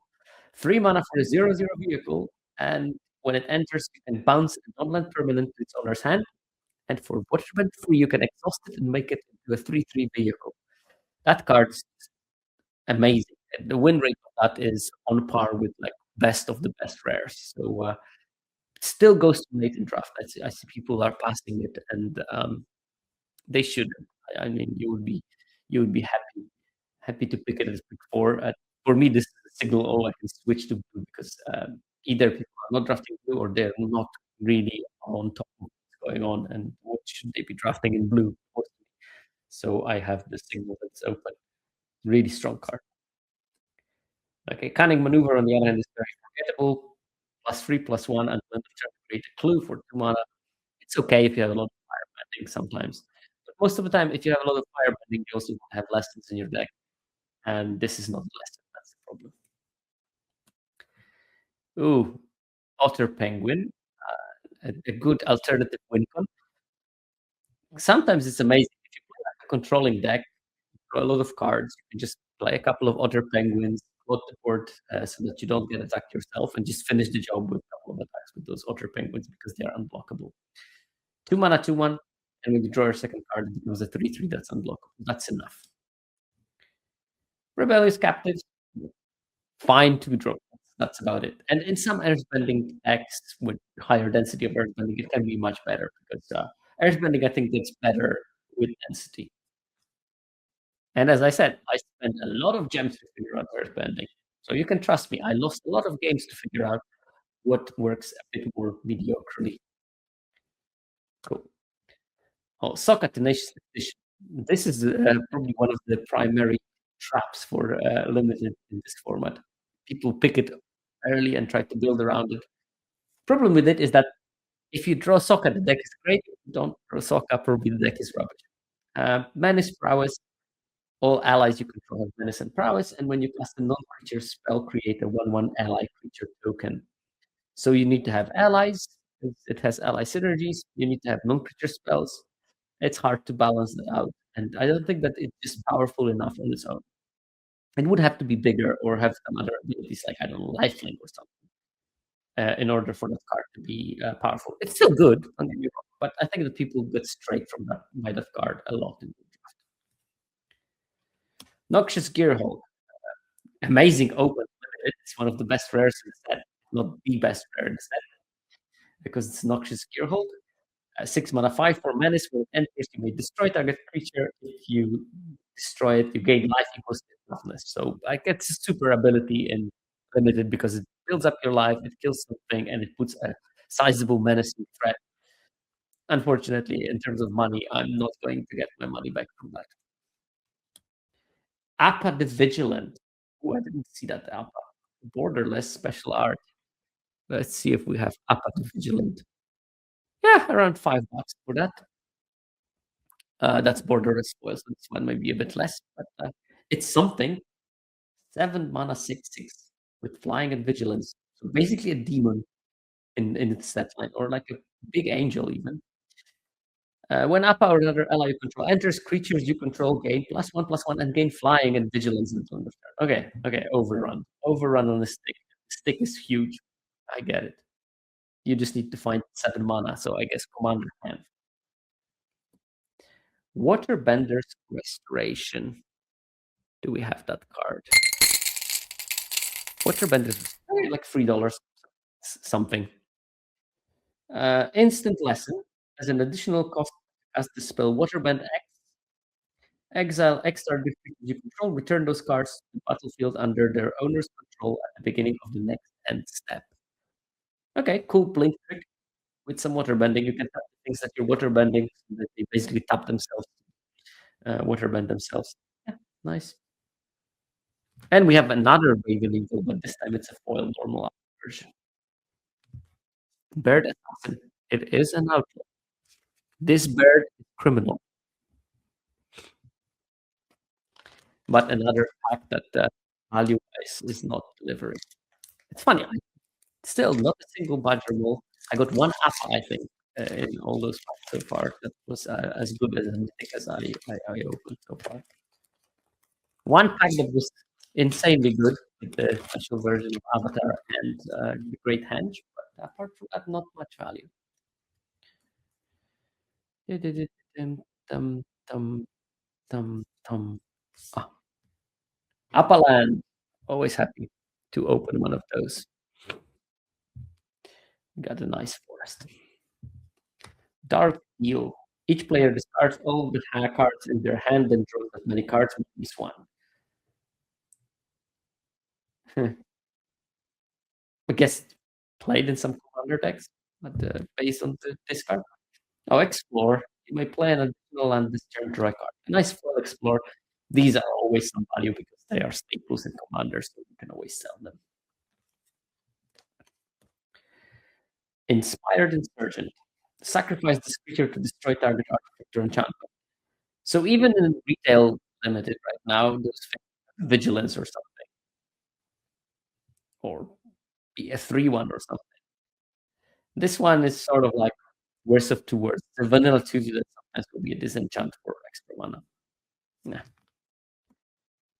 Seismic Sense, that card was really fine. If you play a deck that plans to play a long game, and you are expecting to see situations where you're gonna have like 4 or 5 lands on battlefield, this is pretty good. It digs deep into your deck, and if you have bombs on top of that, a couple of them at least, then Seismic Sense can help you get there. So I think the perfect home for that would be some kind of Team or Lessons when you Iroh Grand Lotus get into late game to recoup the value of all the lessons that you cast. Or Tough Gruul version of it. So anyone definitely playing Seismic Sense. Problem is that this card is not getting too much advantage of having this 1 mana cost. Apart from the fact that, turn 7 you can cast it and then still cast whatever you find with it, but it doesn't have utility in the first couple of turns of the game. You probably really need to be like turn 3 that you can cast. You need 3 lands on the board or something. Oh, one of my absolute favorite cards of the set in limited, Water Tribe Relier. This card is just so good because on the base of it, a 2 mana 2/2, fine, you need those in your deck. But late in the game, you just never attack with it. You just waterbend 5, sometimes multiple times, and you just bury your opponent with a card advantage. And that's indeed how the card works. It has to eat removal very quickly, and if it doesn't, you're just going to lose that game based on sheer card advantage. That opponent is able to accrue almost for free. You just don't attack with anything. You use your mana to cast spells, and you use your creatures to waterbend to get more creatures. Excellent. Ruinous waterbending, -2, -2 to everything. That card is just so bad. Just so bad. Let's bury it where it belongs. Oh, finally a Badger Mole, but unfortunately the grown-up version of it, it's not as exciting as the Cub. Solid creature though, 5 mana 4/4 that brings with it 2/2 8 friend. It's absolutely fine. If you're playing green, and especially if you're playing green that's not focused on the ally synergies, you're happy with the Badger Mole. The last piece of text, the creatures you control with +1/+1 counters on them have trample. This is probably underappreciated how good that is. Dedicated earthbending deck. Okay, we had those Treat of Freedom Fighters, an Ostrich Horse, and there's a food token that has. Hey! Finally, we got something useful.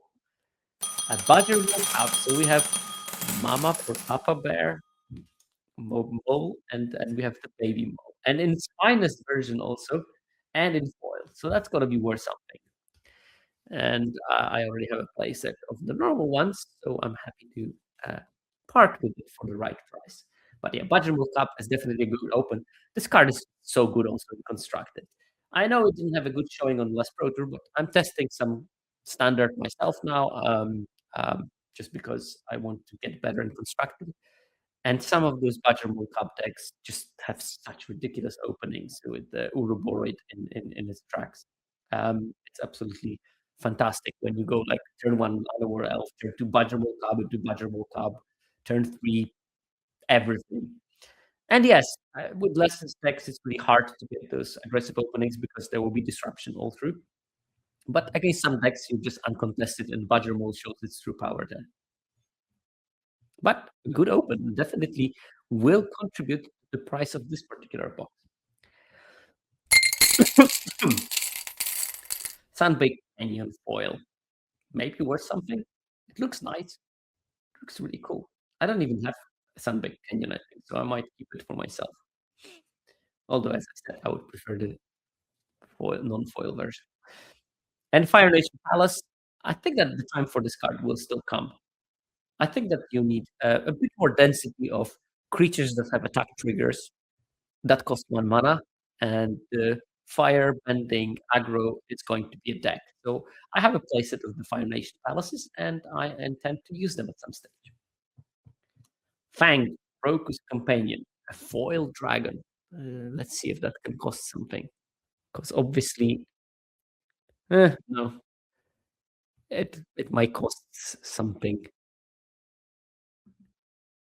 Extended foil, like $1 or something. Okay, not particularly good. And Avatar Ang, which I think the normal version is worth still something. Not as much as the fancy version that I opened, and definitely not as much as the super fancy version that I didn't open. But Avatar Ang in foil, around $14, so probably I'll sell it for like £9 or something. It's a cool card. It's a fun build around. If I've seen some people flip it in limited, and that's an achievement that is worth playing. I played it in one of my decks, and unfortunately, it died on site every single game I cast. But the deck trophy, so maybe Ang being the lightning rod for removal helped me win some games that I normally wouldn't have. So well done, Ang. But that was a good fight then. Badger Mole Cub. I mean, some big canyon probably not worth much, but the Avatar Ang, definitely this is among the successful ones.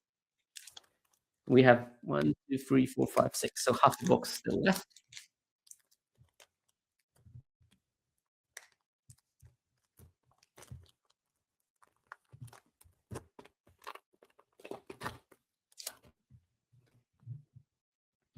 So let's find the swamp. Okay, cool. Swamp. Ooh. You would think that this is just a humble uncommon from the pile, but this card is actually $20 or something. Earthbending Student. Let's find it. Earthbending Student, uncommon. Oh, that's a normal version. Normal version of it costs $25 and foil $27. So this is actually a big money card that you might not know if unless you unless you know unless you check the prices. It's super weird, and I have no idea why. Yes, it's a 3 mana 1/3 that comes with a 2/2, and land creatures you can roll vigilance, which is nice, but I don't know why this card is so expensive. I think it's very rarely open or something, and it must be key on some kind of commander deck. Dire side. Surveil 2, then draw 2 card, you lose 2 life. Regular card, whatever. Sledding Otter Penguin. 3 mana 2/3 that you can pay 3 mana to put a counter on. I don't even know if it would be good, even if the archetype of animals that are not animals would have been good in this set. I don't know if it would be still playable. It's like a bit 2/3 for 3 mana is a bit under impressive. It would if it was Waterbend 3 with a counter on this, maybe it would be interesting. But on the other hand, other penguins do Waterbend, so Hermetic Herbalist, an absolutely bonkers lady from the show, who I think pretended to be a healer really, so I don't know if that's on team. Solid part in the set, it just didn't have a good home. I mean, probably the best home was Timor Lessons, but Timor Lessons you probably wanted to have Izzet base and then add green for some other things, and then adding green as the main color was a bit tricky. Still, I mean, mana 2/3 that's a mana dark, so it's good. Hey, we have the top constructed playable of the recent years, Boomerang Basics. Now, that card is either gonna get banned or dominate standard for the years to come, because what they printed with it is just so good, bouncing those things. You know, even if even if Storm Chaser's talent goes away, we're gonna move to bouncing some of those other enchantments or creatures that have slight value, and it's always going to be great because adding country on that to replace some kind of a value permanent is just so good. And it's probably worth a pretty penny, like probably a pound or two. And you know, we already opened a $20 uncommon here, so we're this pack is already good. Everything like this is gravy. Energy bending. Don't play that card if unless you really need that one extra lesson to make your deck cross the line, but it's just not worth it. Deadly Precision. This is a really good removal in the white-black deck especially, but also like in white-green it was fine. Being able to kill something for 1 mana is actually worth it, and sometimes you just pay 4 extra, so you didn't have to sack anything. Rathians we already talked about. Land Cycler, this is not one of my favorite ones, the Mungus Lizard. It's fine, yes, but it's not amazing in any way. I think that my favorite one was the Canyon Crawler and the Koi, and outside of that, the other ones were very mid. We have an art card, and it's Jet of some sorts. Jet Rebel Leader. I think we opened a different version of it. Oh, look, we have a nice version of the Unagi of the Kyoshi Island. It's a solid card. It's just really not good enough to play to see any constructed play, so probably not going to be worth anything. But look at this version; it's so nice. Uh, the shininess of it, and I really like this in general with the kind of like book illustration format. Intruder Alarm. Okay, we already mentioned that there is an infinite combo in limited with that, but you really have to make your deck bad in order to live that dream, and probably not worth much. Oh, there we go. It it comes together in the same pack. You see, they're themed. Ooh, Aang, Airbending Master. Is that like good? It looks like it might be good.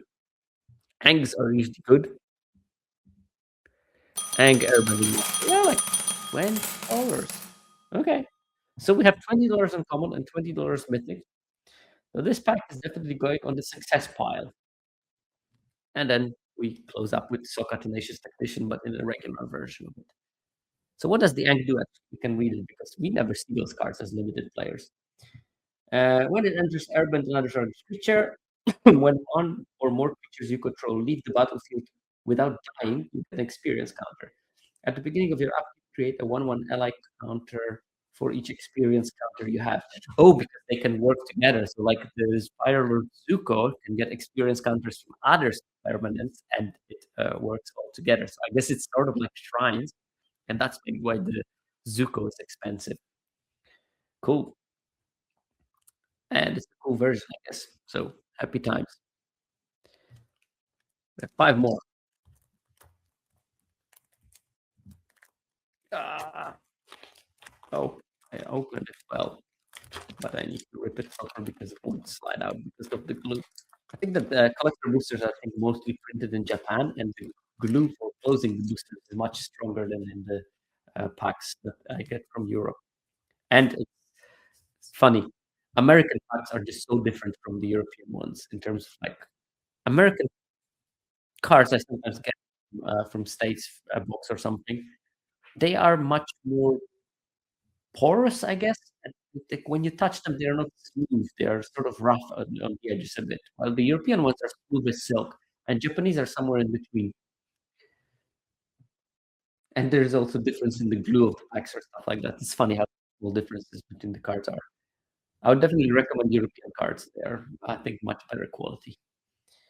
And we got lovely plates. Ooh, that's rough, buddy. My first girlfriend turned into a moon. That's rough, buddy. It's such a great moment in the show when Zuko tells him, "That's rough, buddy." And if someone watched Avatar, you can just tell them, "No, that's rough, buddy," and then they will instantly smile. Um, so lesson instant, put a counter on target creature, put 2 counters on that creature instead if the creature left battlefield under your control this turn, and draw a card. So 2 mana, put a counter and draw a card. Not that great, but if you can make it into draw 2 cards, that's pretty good. Counter target creature spell, draw a card and discard a card. That would have been a great card in limited. That would have been a busted card in limited. I gotta say. Deny entry. I don't know if it's a reprint or it's original for this. I don't know, but let's see. Elephant Rat. 1/3 menace, vanilla French. Cool, cool, cool. Okay, we talked about the Solstice Revelation. Oh, nice Heartless Act. I don't think it's worth anything. I'm pretty sure we'll see play and constructed at some stage. But that doesn't mean that it's value. Shame, because I have plenty of those. I'm happy to sell them. Should the sheriff a pound? Heartless Act, nothing. No rhyme reason. Appa Loyal Sky Bison. That card is a bit disappointing and limited. It was great in Omniscience draft. You were back on the Omniscience draft appreciation post. You could airbend your Hamas and your lowlies to get more water bending lessons. But in retail limited, it just is too expensive for what it does. Oh, merch hats we already talked about. Oh, Barrels of Blasting Jelly. I don't think we opened a single copy of it, but the card was so important in some decks. I think people played in the end. I think they played too much of it. I don't think that not every deck should have it, but there are some decks that you just want 2, 3 copies, especially when you have Toph the First Metal Bender, especially when you have a lot of water bending. All of those things make Barrels of Blasting Jelly an absolute great addition. And if you splash like bombs of color, it worked. I played one deck where I had Rise of Frozen, and I was splashing it with a couple of barrels of Blasting Jelly in one swamp, and it worked every single time. Path of Redemption we talked about, and we have another Jody copy, and we have a Soldier. Okay, this card, Soka the Bold Boomeranger. That I think might see some constructed play. Enters, like, the fact that it costs 2 mana. We have a lot of those cards for 3 mana. So we have, like, Tersa Lightbringer, Light Charter. We have uh, of course, the Steam Core Scholar. We have Kiora that does it, but for 2 mana, we don't have that much of that. So it might be a good curve out in some deck that really wants to do it. So when it enters, discard up to 2 cards, then draw that many cards, and when you cast an artifact or less, you put a counter on Sokka, so it can grow with the game as well. Looks pretty solid. Oh, look at it, Lightning Bolt, never fails, and I think it's a non-foil version. That's nice. I think I'll stick to playing a regular version with, but someone might be interested. Probably like a pound or something. Sandbender Scavengers, a very uneventful card, unfortunately, both in terms of value or in terms of limited quality or in terms of standard playability. Pretty sure that there are some white black decks in Commander that want it, but not enough of them to make it valuable. So overwhelming victory. No idea about that one. Overwhelming. Dollar and a bit. Okay. Fine. Deals 5 damage to target creature. Each creature you control gains trample and gets +X/+O until end of turn, where X is the amount of exit damage dealt.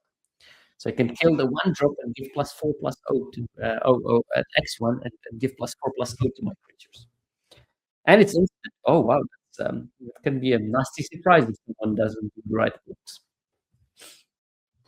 And we got a regular version of Fire Nation Palace. Straight for sales.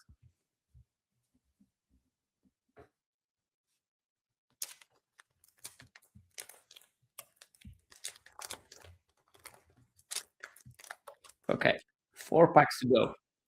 Almost there. Wow. Wow. There we go.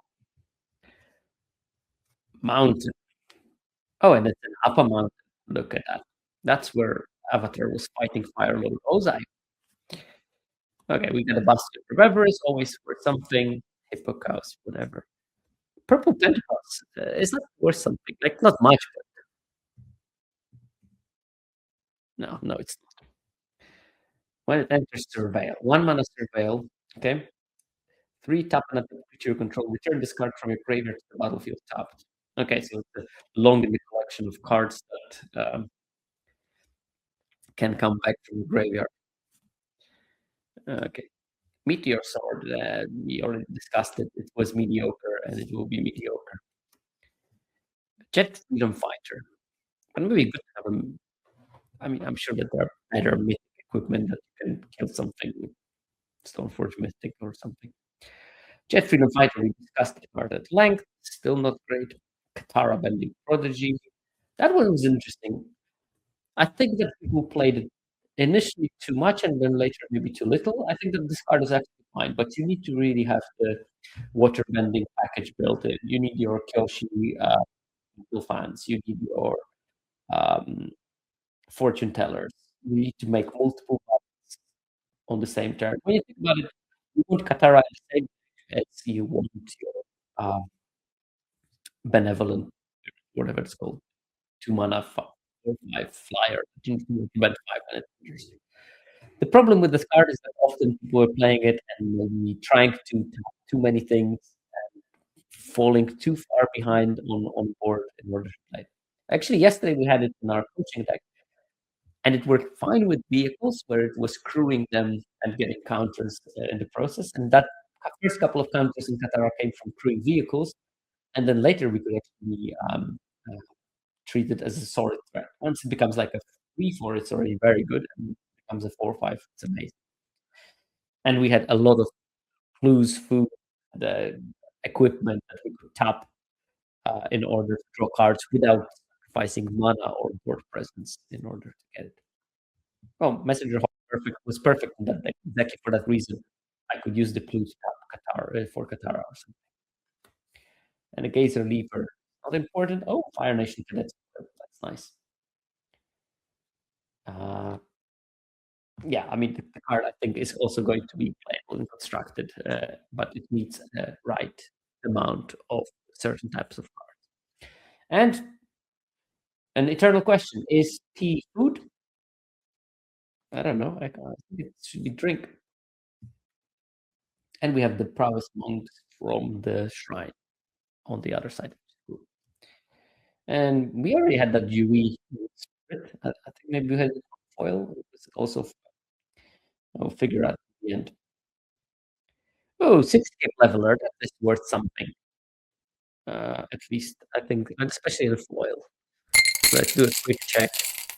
Cityscape leveler. I'll check the car market version and the UK location because I'm in UK and I sell in UK, so I use UK prices. Around 7 quid. Probably I'll sell for 6 or something because I sell cheap.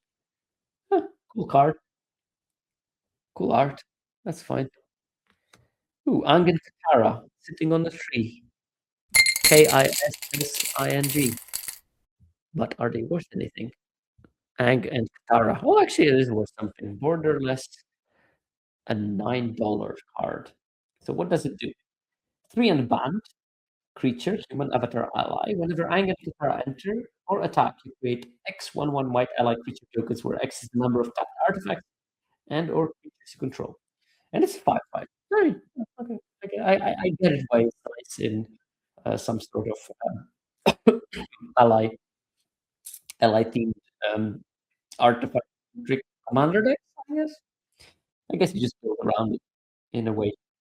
But it's good. I mean, this one obviously would have been busted with some kind of green white or white blue ally decks that could afford the splash.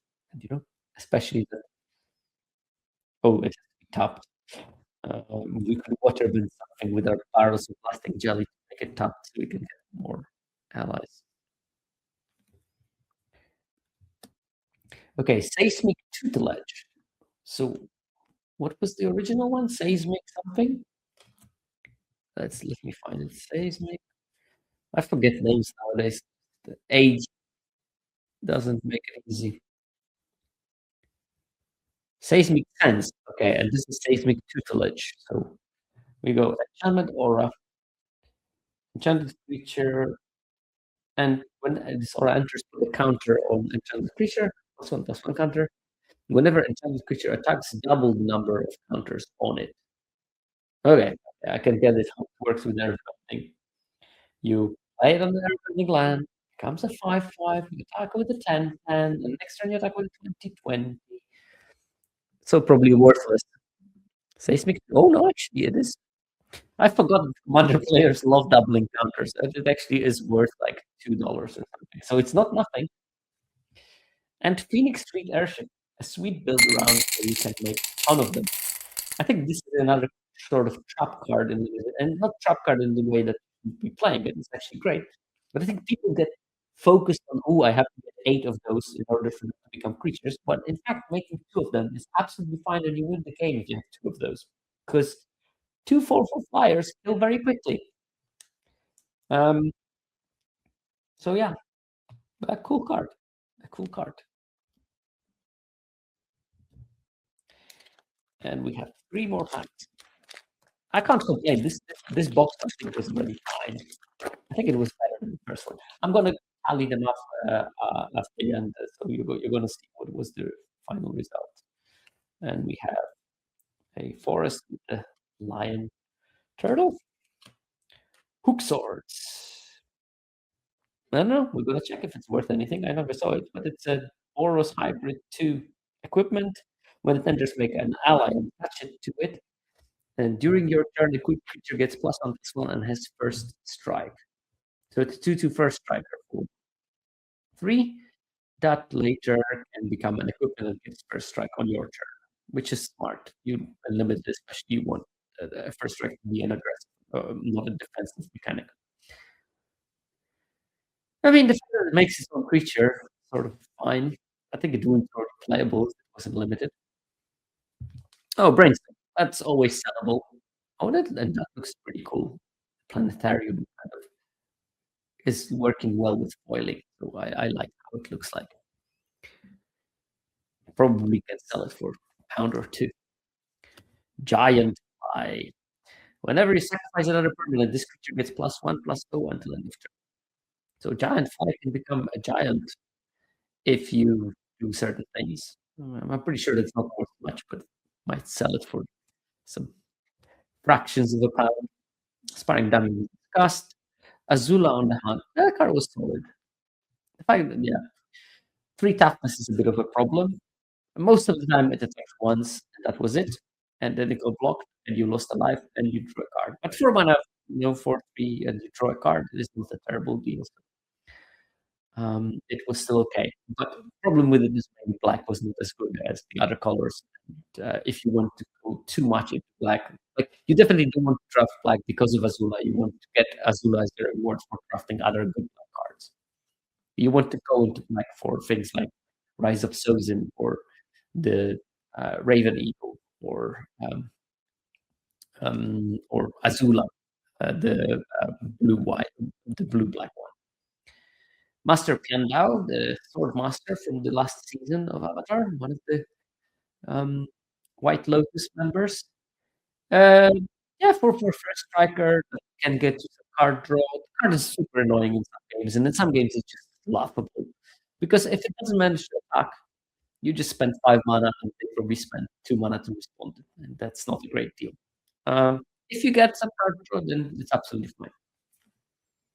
Then we have the Yoshi Village, another corrupt court official, Cat Owl, another Zuko artistic theatric version of the copy, and Spirit on the other side. I have this cool version of Airbender essentially. This also works with the like if you have 9 of the special cards, you get like a picture that is bigger than the sum of its parts. I think that this is the bottom corner of it. But you have like this image of Aang fighting someone, and there's all the bendings on the same picture. So you can Google that how it looks like. But I guess that's the reason for having those special versions of the Ascensions. Firebending Ascension in limited was solid because it's a 2 mana 2 drop that can grow later in the game. I think that there is some kind of a constructed deck with it as well that works on doubling of the attack triggers, but there is just not enough of the 1 drops for that deck currently. So I would look at the spoilers for red creatures that have attack triggers in the future, and if there are good 1 drops with that, we're in the business for making something there. Bribe. That's Sokka, by the way, if you're wondering who that is, but he's got a fake beard pretending to be a father of Aang. Yeah, bribery. I guess it's played in cubes, and I guess it's played in Commander as well. So is it? I'm pretty sure it has to be. So maybe we can get a couple of pounds from that. Now we have that overwhelming victory in a different version. Zuko, Avatar Hunter. Am I right that all the Zukos are rubbish, and then I had one that was worth 20 pounds and I didn't even realize? Now, Zuko Firebending Master is expensive. Zuko Firebending Master, and I don't see any Zuko. Zuko Avatar Hunter, a whole $1.70, so probably a pound. 5 mana, 4/5 reach. Whenever you cast a red spell, create a 2/2 soldier creature token. Yeah. Boring. Oh, we got another Firebender section on top of my 6 that I already have. So definitely some of them go for the sales folder. Or maybe we'll wait until the Firebending section becomes a deck. 2 more packs left to go. Can I open at least one Washington Waishitong? So far eluded me. I got a foiled special version Badger Mocap. I can't complain really, can I? But I'm also human, so I have infinite capacity of complaining. Let's look for the basic land. Yep, there we go. Another tunnel mountain. Cool. Ruthless Waterbender. Black Waterbender. Cool. This creature gets +1 until end of turn. Activate only during your turn. For Waterbending 2. Pretty sure it's not worth anything. I mean, it's an uncommon filter. I think that only the Earthbender is worth anything from the uncommon filter. Wolfgo Villager, the 1/1/2/2 that comes in play tapped. Okay, many partings. Reprint from. Oh, my cabbages! It's a reprint from Lord of the Rings. It's a cool card. Like search your library for a basic crate that generates lots of small values. So I really like this card in Lord of the Rings. Problem with the green was unplayable. That would be a great addition to any limited format. It would allow a lot of five-color nonsense. Sun Warrior Spirit. I talked about it. Benevolent River Spirit. Yeah, that card really requires the deck. Like blue-white, but with emphasis on blue. That's the best home for it. Um, and I had some decks with cast on turn 4, and you still up 1 blue mana for Octopus form. And those games you win quite easily, I have to say. Because the body is huge, and that body also kills very quickly. Okay, Zuko's Conviction. Interesting card, but homeless a bit. Oh, that foiling is nice. The steam coming out from Zuko that looks pretty cool in the foiling here. But apart from that, I played the card in some decks. I'm going to return to our yesterday coaching session games when I played with my students. Zuko Conviction was there because when we have Azula, you might want to get it back. We also had Ken Gaper. That's also another room that you can reanimate. Oh, nice. Rumble Arena. That card was a definitely overperformer in this format. Like this was the best thing to do with Airbender. Scribe on entrance allows you to splash, which lots of earthbending decks wanted to do. Vigilance, so you can attack and still keep the blocks. And if they manage to kill it, you get another strike. So what's not there to like? So many small things coming in together. Really lovely card. We had sold that before, Fire Nation Raider, and we have this nice Kyoshi Warrior ally with Clue backside. And a nice Pyro Gun Lotus. I don't think it's worth much. I'm pretty sure it's played a lot because that looks like an appealing commander deck. And it's such a lovely looking version of the card.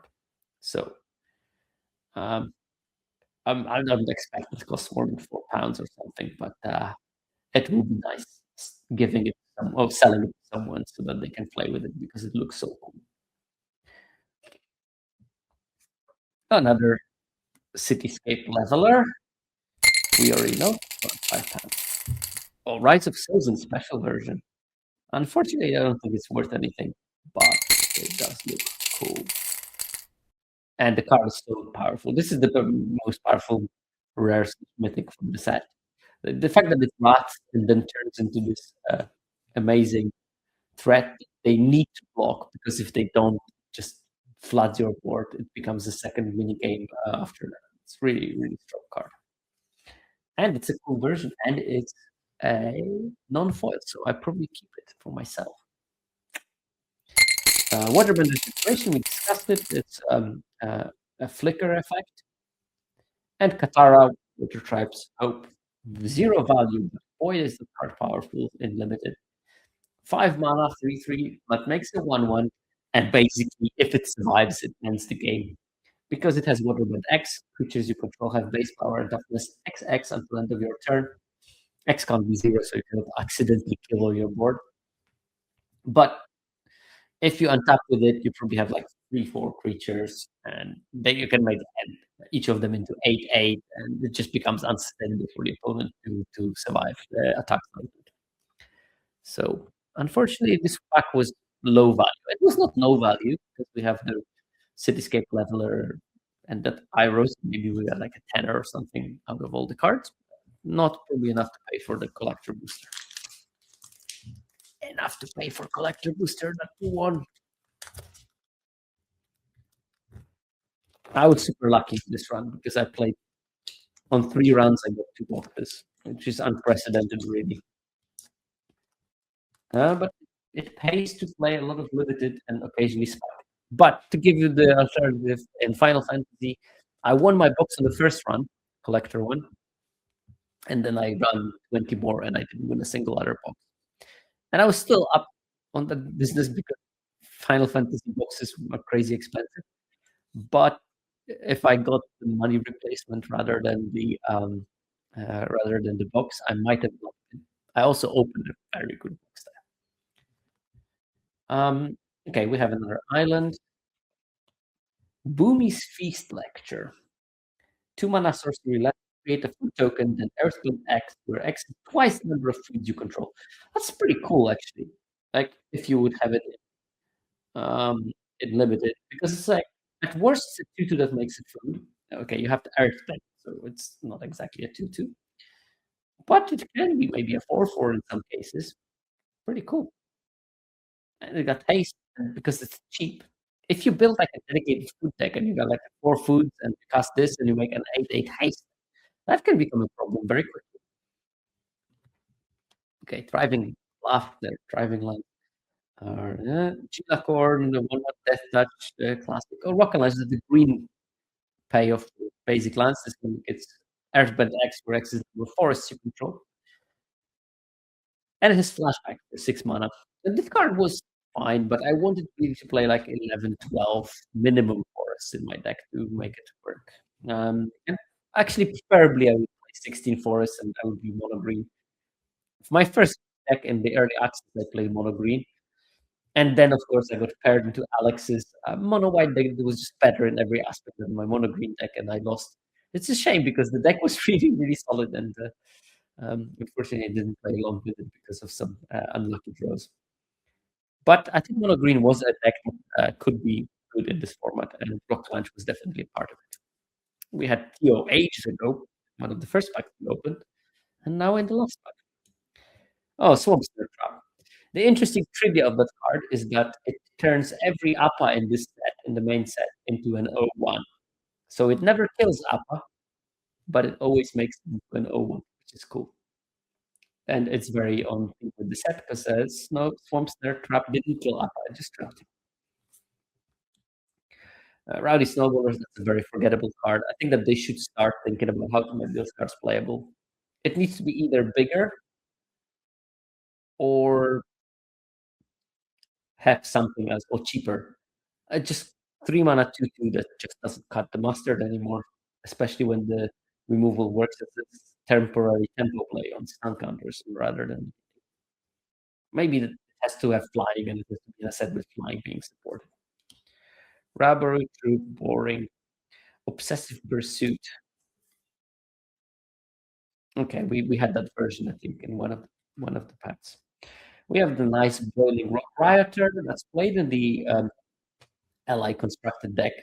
You can play 5 colors because you have Cavern of Souls, Secluded Courtyards, and Jasmine Shops. So you have 12 lands that can give you all colors of mana for your allies, and some of them even for the abilities as well. So you can easily play Boiling Rock Rioter in your dominant banned deck. And you need it because otherwise the lessons deck are going to overrun you if they start getting casting ancestral recalls. But once you have boiling proprietors, they don't cast ancestral recalls. They cast look at the top 3 and draw 1, and that's much easier to deal with. Now we have Takashima of 1,000 Faces. No idea if that is actually worth anything. Sakashima of 1,000 Faces. Oh, it's actually worth something. Well, it's like 20 pounds in the foil version of it. So I'm happy with the Sakashima. That covers the value of the pack, I think. So anything we open from now is actually does it cover the value of the pack? Maybe not quite, but it's pretty close then. Momo friendly flyer. Oh, and that's cool because it's non-foil, so I can keep it for my collection. And I've seen that there is an inkling of some new Boros deck with dragons and Momo friendly flyer. And what better thing than to cast Momo the friendly flyer on turn 1 and then dragon on turn 2, dragon on turn 3, dragon on turn 4. That's probably very spiky deck when you need to draw Momo on your opener every single turn. But if you can do it, then it might be pretty good. And it's a cool version. I do like that treatment, as I said it before. Oh, talking about Momo, they are all three. We had Badgermo Cup with the Badgermo in the same pack. Momo the Friendly Fire, and the next card is Tail of Momo. Oh, poor Momo sitting in the footprint of Appa. Spells costs 2 less to cast if a creature left the battlefield under your control this turn. So it will be 1 mana in there. Search your library and graveyard for an ally creature card, reveal it, and put it into your hand. Okay, so it's a tutor for allies. Is it worth anything? I don't think so. I almost assuredly not. Tail of Momo. It's not Momo's tail.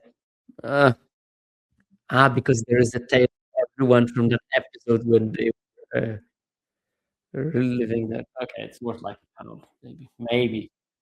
And the last card, Elemental Teachings, which is worthless.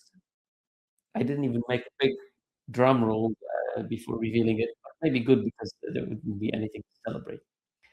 So I'm going to now take a break and start tallying up all those cards, and then you can maybe think, what do you think? Which box was better, the first one or the second one? I do think the second one was quite markedly better, but I'm going to tally them up, put them all on card market, and well, also add up the things that I don't sell, and try to figure out what the value of each box. And it's even darker than it was before, but I did manage to tally all the prices and everything. And it turned out that quite unsurprisingly, the first box was much more profitable than the first one. I think the main big pulls were this Appa Steadfast Guardian in the nice version, the foil version of the Legend of Roku in the special art, and the Zuko Firebending Master that I ignored at first, but it turns out that actually worth something. But these are not like amazing pulls. These are all in the range of 20, 25 pounds. You know, of course, it's not bad for a card, but from a whole box of collector boosters, you would expect more. And also, these cards are worth something about like over $5, let's call them. And when I tallied it together, it came up to 252 pounds, which makes it around $300. That's how much I put the cards for sale on. So, I mean, I was very ungenerous with the pricing for myself. So hopefully they are relatively cheap. Um, so yeah, I mean, Dockside is still worth something. I didn't know that this Blood Chief's Ascension is worth anything. Legend of Kuruk was surprisingly worth more than I thought. Um, and also those Abundant Air Temple, they seem to be popular with Commander crowd. So of course the nice versions of them are costing something. But in general, this box was not amazingly successful. The other one, though, the other one, well, first of all, I found that this airbending student, I put it out for 28 pounds, which is a ton for an uncommon. And I don't know why that card is so expensive, but that's the price I'm putting it for that price. The Avatar Ang was also around 32 pounds, which is solid. This Ang Airbending Master turns out worth around 20 something pounds. Obviously, I mean, I expected the Great Henge is around 40 pounds, around $50. And the Baltimore Cup, 70 pounds. So probably like 95 bucks or something, maybe even more, maybe even 100. So yeah, that was the best from the packs I got in general. It looks stunning, I have to say. I'll part with it with a broken heart, but hopefully the $100 will mend the broken heart.